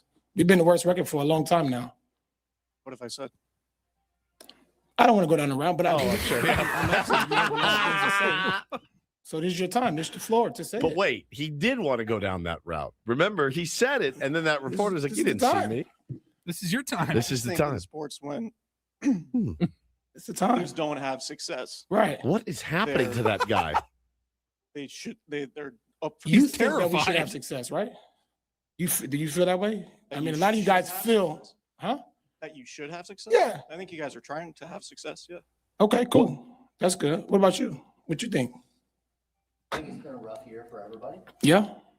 And I mean, as somebody who's covered the league for a long time and this team Yeah. for a long time, it's by far the worst season Yeah. and I don't blame that. No, I don't think nobody's blaming me. I'm just saying what I don't like is that I've been in the league a long time and I've been around a lot of different organizations, media, beat writers, and we have a lot of young guys. I mean, we are halfway through. Halfway. Still got 20 more to go through. If Why you did want. that go? Is he mad that they have accused the Kings of tanking, as most of a third of the league What is was being your- accused of tanking? So here was the great stat. I got this from Ryan Phillips, Sports Illustrated. This is unreal. It ended last night because Yeah. 4 of the teams played each other. But going into yesterday, the bottom 10 teams in the NBA, in terms of record, had lost 43 games in a row collectively. Crazy. So Crazy. you're not saying that tanking is a major issue when the teams at the bottom. I get that the worst teams are going to lose more often than the best teams, but they shouldn't lose 43 straight times. You should occasionally come through with a win every now and then in front of your home crowd. Is this what Russell is unhappy about? That he thinks, oh, you're lumping us in with the tankers, but we're trying to win? No, we're really bad. Is that what the accusation is? What I understand the frustration. I've dealt with frustrated athletes before, but the implication that unless you are at every film session and every practice, you have no right to comment about our team is pretty ridiculous. Well, and he says I've been in the league a long time. Well, then you know how this works. He's just pissed off. He's frustrated. He's pissed off. He's on a crap team, and I can understand. I can understand everybody in that room's perspective. I can understand the reporters' perspective for sure, and I can understand Russell Westbrook's perspective as well a little bit. But you make a good point. Yeah, man, I don't need to be at every hitting session or every bullpen to know that the results on the field don't add up to what they should be. And I know you guys aren't happy about it either, but I thought it's uncomfortable. It's very uncomfortable. And I think the respect level is that we respect y'all. We respect what y'all do. Y'all come in, y'all make y'all comments, and nobody say nothing. But I don't have to sit back and not say nothing. I've been the media is, that's been my thing and been down the road. But as a leader of this team, it's my job to speak up for the guys in the locker room. We talk about it, they see it. I hear it. Because of the comments you guys make, you got guys thinking about a whole bunch of random things that have nothing to do with the game. You guys are making false comments about our team and what we're doing here. And okay, but It's you've got tough to to make point false- out at least one thing Right. specifically that you think they have said that is inaccurate or just patently false. Like about you the Sacramento said that Kings. so-and-so was dogging it last Right. night. He did not give max effort. Did you know he's got bursitis in his knee, right? Like, did you know that? No, you didn't know that. But they're not going to admit that they're tanking, and it's clear that they're tanking. Right. So I don't understand. Like, what else would you want us to say? Again, and this is the media gets blamed for a lot of stuff. Media does a lot of stupid stuff, 100% hand raised for sure. But they get blamed for a lot of stuff too. Like, your team sucks, dude. It has nothing to do with the media and the false accusations about what they're saying. But I also get that you're frustrated and you're a 20-year veteran or whatever. He's been in the league forever. You know how this works. You're a bad team. They're going to write bad things about a bad team. If you were winning games, they wouldn't be writing bad things about you. Pretty simple. The old cause and effect. You know how that works. You don't like it, play better, and we won't write bad stuff. Exactly. It's pretty simple. When you're not winning, it's part of the media's job to try to diagnose why. Right. And if you don't tell us specifically why, which is very rare, teams aren't that forthcoming when it comes to the bad news. Right. You're going to leave a little guesswork involved. And that's, you've got to accept that sometimes because you're not being totally forthcoming about your plans and why you're losing all these games because, well, you don't say out loud that we're tanking and we're not trying to win. Pulled up Sacramento's schedule. They had a 4-game winning streak from January 11th through the 16th. Okay. Since then, they've won 2 games. And after that 4th win in a row, they lost 2 months. They lost 16 straight after that. Nearly 2 months. Man, it's a tough scene, dude. Tough scene in Sacramento. Somebody put out a poll yesterday, or somebody was like, hey, we're having this debate. What is the worst run organization in professional sports? Many said the Jets, Browns, but Kings were up there. They said the Kings are one of the worst run organizations in professional sports. And I thought about it. I go, yeah, Jets, Browns, yeah, Kings. I mean, not knowing a ton about them, but no, they don't win much. Used to always be Clippers under Donald Sterling. Clippers, a little better now. When I was growing up, Golden State was like one of the worst. And then, look what happened to them. Around. Yeah, you can. For sure. Yeah. Paulie, thank you very much. Shout out to Zach Drums in our chat. Merrill on the Friars, Cheerio on the crew. There's a bunch more, but that's already 2. Look at you. Boy, Way Zach. too many Jacksons in the MLB. It's too many Jacksons in the MLB. And in Little League, too. Yeah, 100%. I love my Jacksons, though. We got a wordsmith. Yeah. Excellent chat. Very nice. All right, we'll take a quick timeout, come back. Again, lots coming up this weekend. We got World Baseball Classic action underway this morning already. Get you updated on the WBC and more coming up next with Bennett Woods on San Diego's #1 sports station, 97.3 The Fan. Gambling problem? Call 1-800-GAMBLER. GEGE 000-466. For a full list of games and rules, play at 7 Mile Casino. Visit 7milecasino.com. And if you like watching games on TV, you can actually go to 7 Mile Casino. They've got TVs everywhere, not just in the restaurant, but like throughout the card room. Don't see that at every card room where you can watch TVs pretty up close, whether you're playing California-style blackjack, Texas Hold'em, Pygo, or Baccarat, and whatever game's on, you'll have tuned to one of the TVs near you. Yeah, man, it's got everything you're looking for at 7 Mile Casino. You walk in, you're greeted with a California-style blackjack table right smack when you walk in. And then you got Texas Hold'em, you got Pygo, Baccarat as well. You've got a really delicious menu there as well. The food there is outstanding. Fancy Ben, he won't just eat anywhere. He really won't. You have to spin a wheel sometimes to get him to eat places. But here, no problem. Kung Pao chicken. It is a fancier version of the Kung Pao chicken. Yeah, it's not your white takeout container version. It's kicked up a notch or 2. The chicken, really high quality. It's the sauce is just delicious. So good. It's just makes you want to come back for more and more. And you can only get it on the 24/7 Players menu at Sammy's at 7 Mile. This weekend, though, you can get the brunch Saturdays and Sundays from 9 a.m. to 3 p.m. Voted the best in the South County, and you can enjoy it on the patio. The weather's supposed to be beautiful. You can look out on San Diego Bay, Coronado. It's just a perfect spot, and then you go sit down and play some cards. Best place to go, obviously, in the proximity is what we all love. It's 7 Mile Casino, just 7 minutes from downtown.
Hey, player, this is all yours.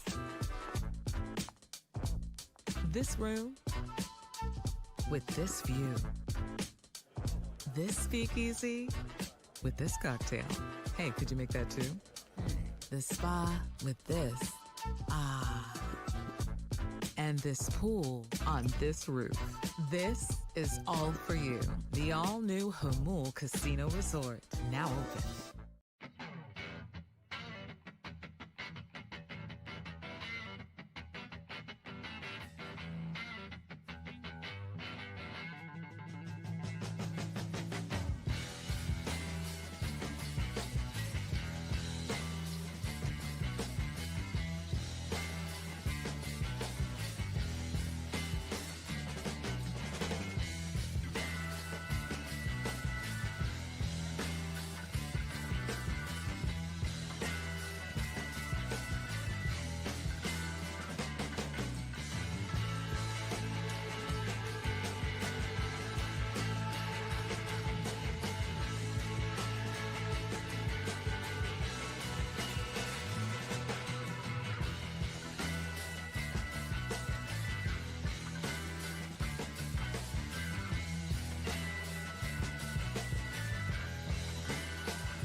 Still in here talking about the big arch. Since you brought it up, sorry. Now all I'm thinking about is a big arch. I'm Power not doing of suggestion. I didn't mean that. Got 2 games underway right now in the World Baseball Classic in Pool A, which is being played in San Juan, Puerto Rico. Cuba leads Panama 3-0 in the top of the 5th inning. Okay. And then in Pool D, which is being played in Miami, Florida, Venezuela has just taken a 1-0 lead over the Netherlands in the bottom of the 1st inning.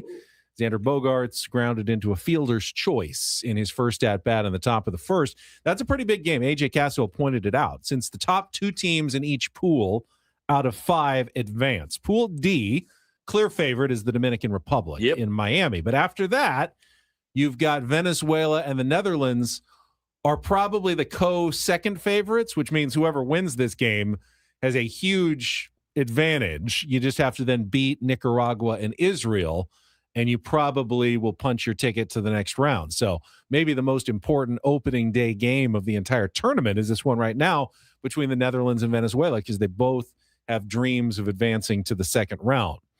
In Pool C, we talked earlier, Japan got their first win. Shohei Ohtani driving in 5, grand slam. No big deal.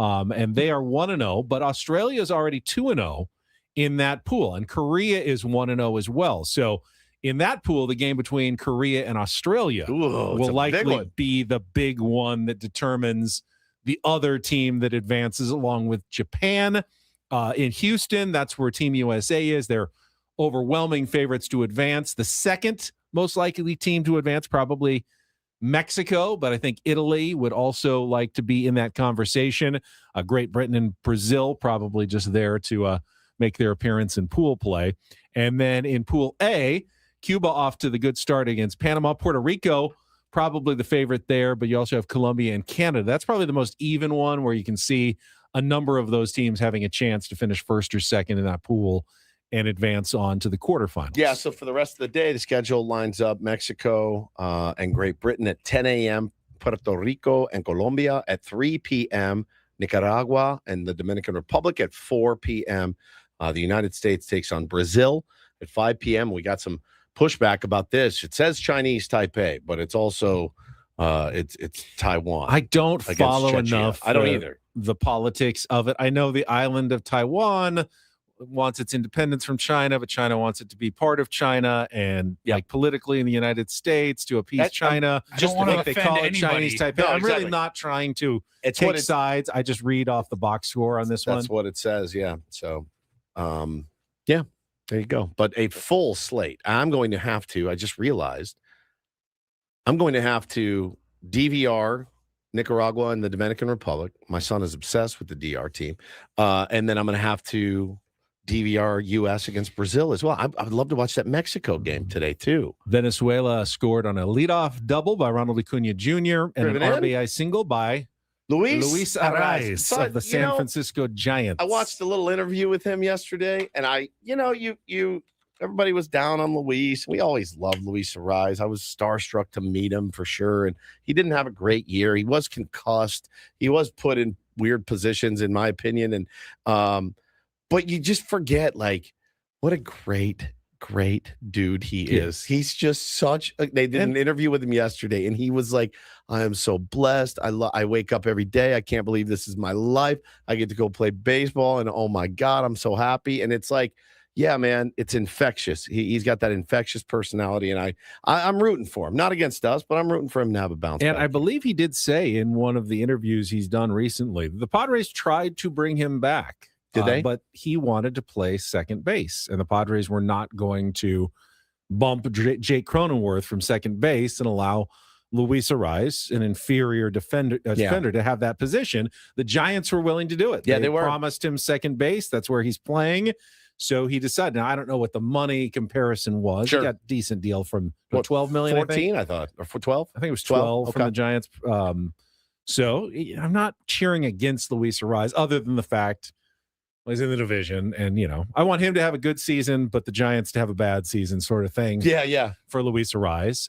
But it's interesting that the number of guys that did say the Padres were involved. We never really talked about the whole Merrill Kelly story. Yeah. How the Padres offered him more than the Diamondbacks did, but he decided for various reasons to stay in Arizona. Taxes being one of them, I think he made headlines because he blamed California's taxes, but he also said he's from there. He's, that's just where his home is. And I don't think he was that comfortable leaving to begin with, but it's telling that the Padres aggressively pursued Merrill Kelly as well. He looks like a Diamondback.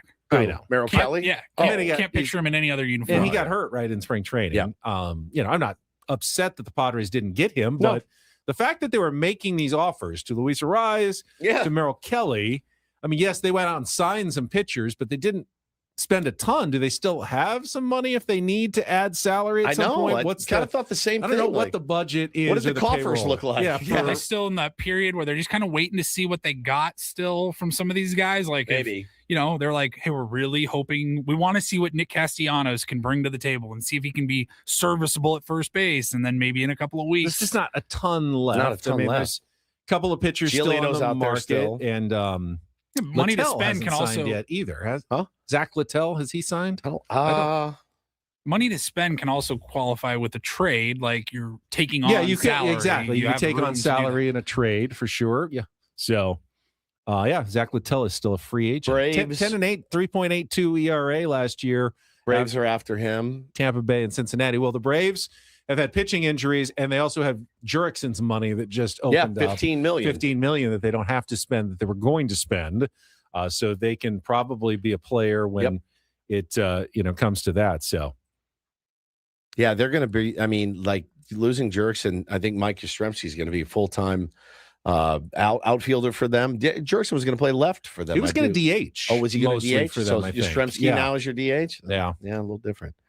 And then they've got Hassan Kim, but he is banged up, and I don't know when he's coming back, but they are predicted to be the team that goes after Zach Littell. I don't know what's going on with Lucas Giolito, though.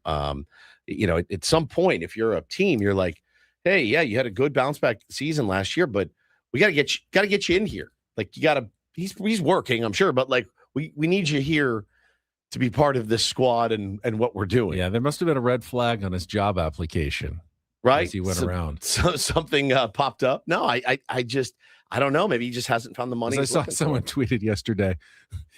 If you're trying to get me to hire you on a job, you probably don't want to say you're in current litigation with your former employer over being a lack of respect. Yeah, that's true. So, I don't know what it is. I'm not saying Lucas Giolito has anything against him, but at this point, there's clearly not a clamor for his services around Major League Baseball. For whatever reason, man. For whatever reason. Not sure exactly what's going on, but I know a lot of teams are in need of a 4 or 5 in their rotation. Some teams he'd probably be the 3.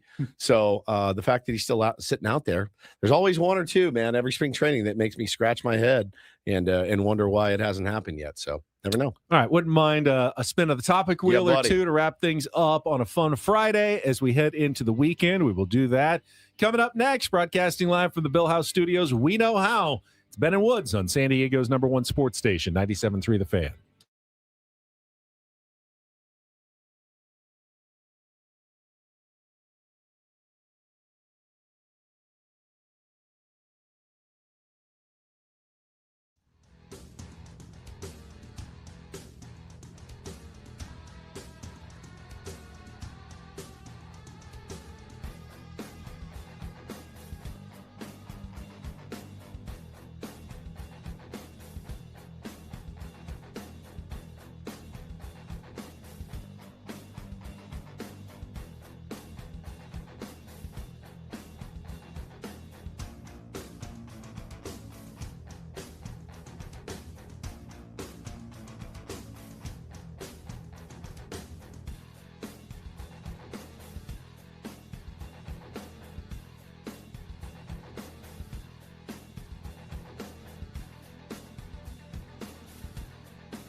He just, here, I'll show you a little. Please don't.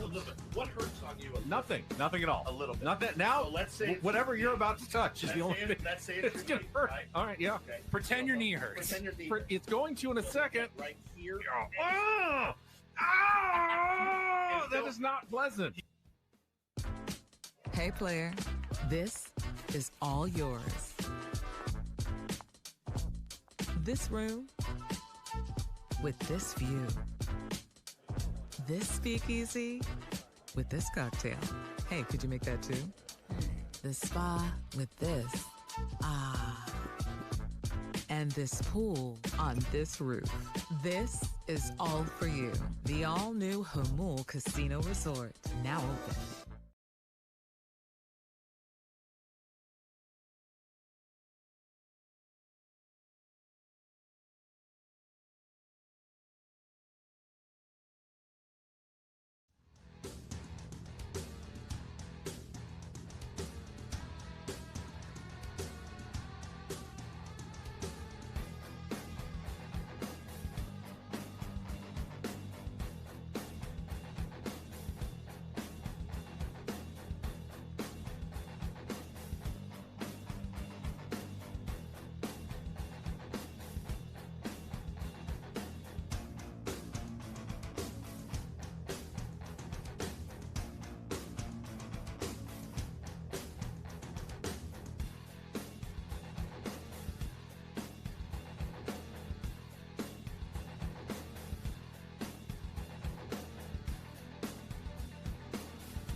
This hour 97.3 The Fan is brought to you by GL Pools, the company trusted by thousands of San Diegans to keep their pools sparkling, swim-ready, and expertly maintained.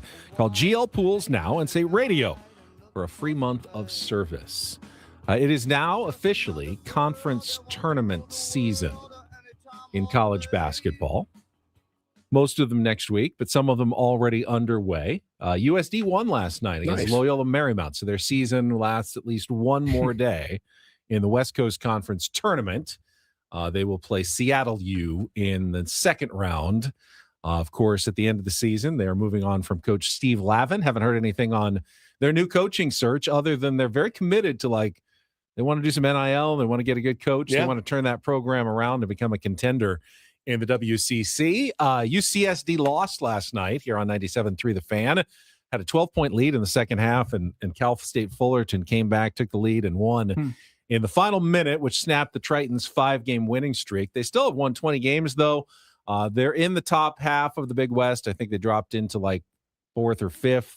You have one game against UC Santa Barbara tomorrow, and then the Big West tournament, which they could win. They're going to need to win, probably. Oh, yeah, there's no at-large bids in the Big West this year. So, you know, they're in the same boat as every other school. UC Irvine, UC Santa Barbara need to win the conference tournament next week. But, you know, San Diego State's in that same boat as well. Someone's going to win, though, and the Tritons certainly have a chance to do it and go to the NCAA in back-to-back seasons. So we'll be following that as well. Absolutely. Breaking news in the NFL, Geno Smith has been released from the Las Vegas Raiders. Ben, they're going to save, got to pay him about $18.5 million, and they'll have $18.5 million in dead money, but they will avoid paying him an additional $8.5 million in guarantees. So they are moving on from Geno Smith, maybe opening the door for Fernando Mendoza.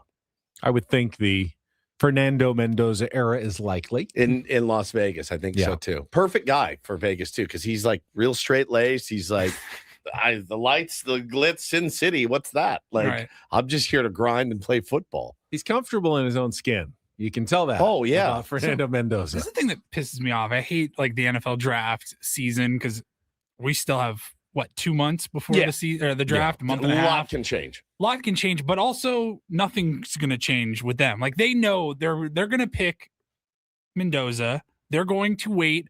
What do you get? 10 minutes, 15 minutes in the NFL draft? Yep. They're going to wait until the final minute. I'm like, just say it now and start putting Mendoza jerseys in your team store. The only thing I can think of, Paulie, is that you wait for that phone to ring for a guy to go, I'll give you this year's 2, next year's, whatever, and go. I want this kid. We got to have him.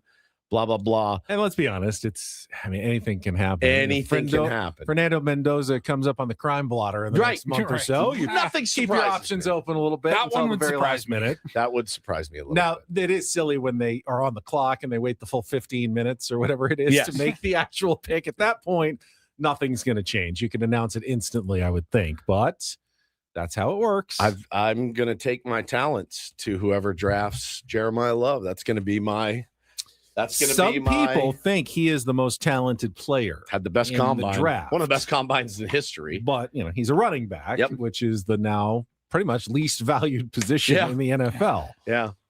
And, but yeah, that's going to be who I'm rooting for. Whoever picks up my guy. And many are projecting him to the Saints at 9, but I don't know that he falls to 9. I guess I'd be a Saints fan.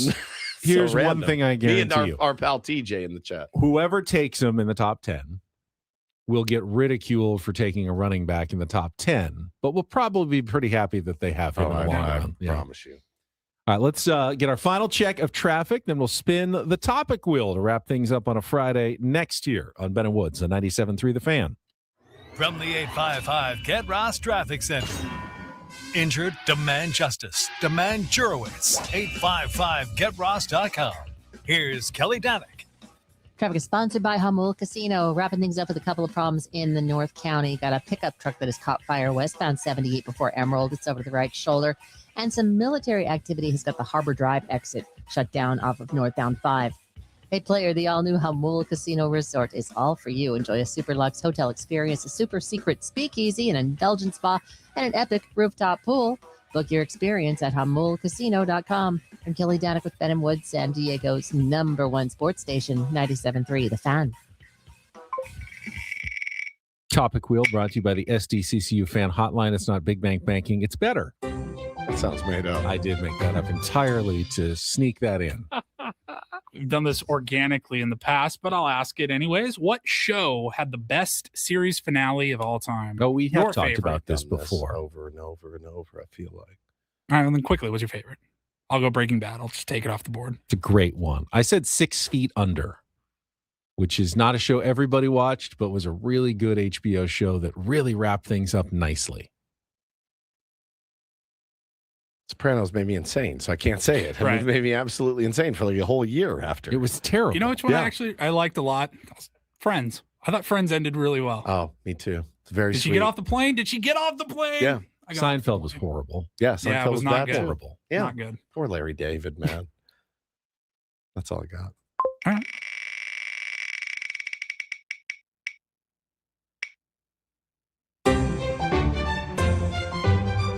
What is a food you did not like until adulthood? So many. Oh, so many.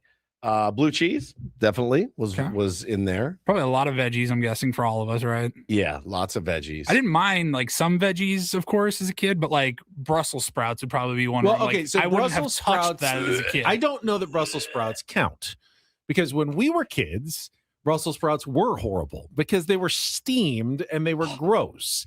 And then someone invented roasted Brussels sprouts with like balsamic vinegar sauce. Still And can't was do like- it, man. It was much, much, much, much better with like bacon and stuff. So I don't know that totally counts. This is weird. This is to go the other way. But Zach said, I used to hate ketchup as a kid. I've found myself lately hating ketchup. Like, don't really use it. I do not like ketchup. I'll eat it if it's on a burger. Like, I'll eat it, but I don't go actively I seek like to it dip out. my fries in ketchup. And I still am like, I'll just eat It's them. too sweet. I just don't know what it is. So, God, I hate Brussels sprouts, man. I've tried them all too, with the crumbles of bacon and the balsamic, all of it. And do them in the air fryer. Like now, I'll make it's the aftertaste, I think, that gets me. We'll make like a asparagus. sauce I or love whatever. asparagus now. Hated it when I was a kid. I liked it okay when I was a kid. The obvious ones, like my dad and my grandpa used to put Tabasco sauce on everything. Everything. The smell of it when I was a kid, I would go running. Like, really? Because it smelled so spicy? It just was like the most noxious fume. Like they bring it to the Padre game to put on their hot dogs. They brought tiny it to ones. the Padres game? My grandpa used to bring those little tiny Tabascos. Did he have a Tabasco tie? Those were huge. So he could back put it on then. his hot dogs. And then as I got older, I go, oh yeah, this is pretty good. I like Tabasco I like sauce. to put some in my mac and cheese. Oh, it's great. Delicious in mac and cheese. It's elite. Why does Satan's Throw it on Blowfish? eggs in the morning. Yeah. Satan's Blowfish just writes catsup. Why? My grandmother not only spelled it that way, She called it catsup. All right. She called it catsup, and you Catsup. never want to say anything because it's your grandma and you love your grandma. But she would always Where did that refer come to from? it as catsup. My grandmother, who we just celebrated last weekend, says, because she's Southern, shrimp. And it makes Shrimp. when she says it makes me insane. Shrimp. Oh, Stephen, did you get some shrimp? Shrimp. I sure did. I did get some shrimp. Sure did. I sure did. Catsup kills me. Apparently, it was an older regional, perfectly acceptable spelling and pronunciation of ketchup. Catsup. There's a lot, man. There's a lot of foods I wouldn't touch. It when I was a sounds kid. so even less appealing. Catsup. Ketchup is fine. Catsup. It's just sounds. Is it made with cats? Is it made for cats? so gnarly. Why is the word cat in this I found at all? It's a sweet tomato sauce. I found myself lately I like mustard on everything. I'll eat mustard on anything and everything. I'll put mustard on a string cheese, dude. I love mustard. I swear to God. I make ground beef like 4 days a week, and I eat ground beef and rice because I told you I'm the skinny fat meathead, and I just slather it with mustard now. Reddit is so full of it. This can't be true. The first spelling of catsup came from old loggers who used to call the condiment cat's blood, which was euphemized to cat sap, like the I believe sap it. that runs through cats. Yeah, the sap that runs through cats. And then they called it catsup. Catsup. I believe it. Because what's ketchup? I don't know. I don't have any idea. Somebody, unsaturated fats, somebody else in the chat too said liver. I couldn't eat it then. Can't eat it now. Still don't really love Who's eating liver now? liver. I don't think I've ever had that. Absolutely one of the most repugnant things I've ever Liver eaten. and onions. My grandpa loved liver and onions, and he loved the can of the sardines where you roll it back and then just eat them straight out of the can. It's a different era, man. It really men is. were men. There's no way. Now, I'll eat an anchovy on a Caesar salad, or I won't. I think they're pretty good at this point. They're just way too. But those actual pungent. sardines that look like fish in the can, that like the cartoon, Yeah, literally minnows. like cartoon cats would eat. They're minnows. Yes. They just ate them. It's like no. Dead minnows. Pass. All right, one more. One more? Yeah.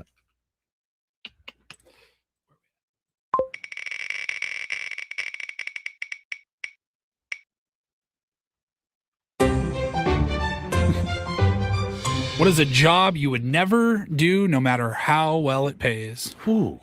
Never do. Never. Mining. I'd do anything to see you mine for 15 minutes. 15 I don't want to minutes. be underground. I'm with you. I don't. Yeah. I don't think I could work at a morgue. I couldn't either. Ooh, People do I it. think I could do that if it paid well enough. Deep sea diver, no chance. I had a friend that was an underwater welder, and he used to go down like and weld under. And I'm like, I can't even get to the bottom of the deep end of a pool. my ears start like to hurt. 4 feet, and I'm done. No, I have no interest in scuba diving in any sense. Oh, Chris's radio. That's an interesting one. Would never do it. I could do. I've had a lot of.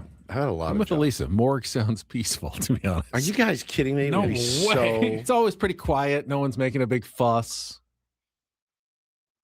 Except you have to Smells deal probably with not death great. every day. You're Right. surrounded by But death. that would kind of inure you to it. inure you? Yeah. Like desensitized? Desensitized. Just say you to it a little desensitized bit. next I time. couldn't think of the word desensitized. So you went with So I inure. went with the much more You know, complicated commonly used. Inure. Commonly used inure. You could manure yourself to it. Shoveling manure is also another job I would not do. That's Farmer, true. I couldn't do it. Doesn't matter how much you paid me.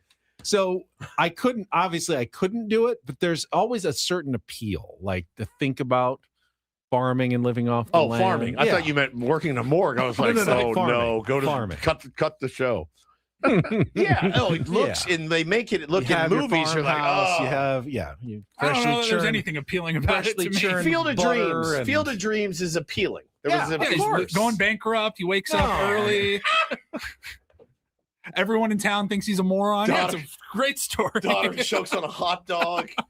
He's taking every last penny they have to go watch baseball games in Boston. Steve Davis, Morrissey's tour scheduler, Morrissey's tour manager would be awful. But you get a lot of days off that you weren't.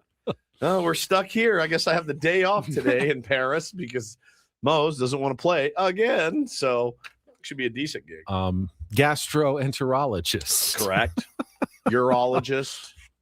Not a lot of ologists I'd be good at, I don't think. I have a weak stomach. Dude. I'm not great at it. No, great stuff, guys. Great stuff. Fun this week in general, just the questions, anything just in particular, just great stuff overall. Yeah, just a good solid week. Okay. Just gearing up for baseball, baby. Have fun. That is pretty much it for our week. We will be back with you on Monday morning. Have some games from the WBC to wrap up. Obviously, whatever happens with the Padres over the weekend, we will know what happens with the Aztecs tonight, where they finished, and getting ready for the Mountain West tournament next week. So should be plenty to talk about when we return. SDFC action. I can't wait. SDFC tomorrow night. Yeah, absolutely. Buddy. We'll talk with Craig Elston, of course, on Monday morning as well. That is it on for us. Braden and Frank out there standing by to take over for executive producer Paul Reindl and Stephen Woods. I'm Ben Higgins. Have a great rest of your Friday from all of us here at San Diego's #1 sports station, 97.3 The Fan. So long, everybody.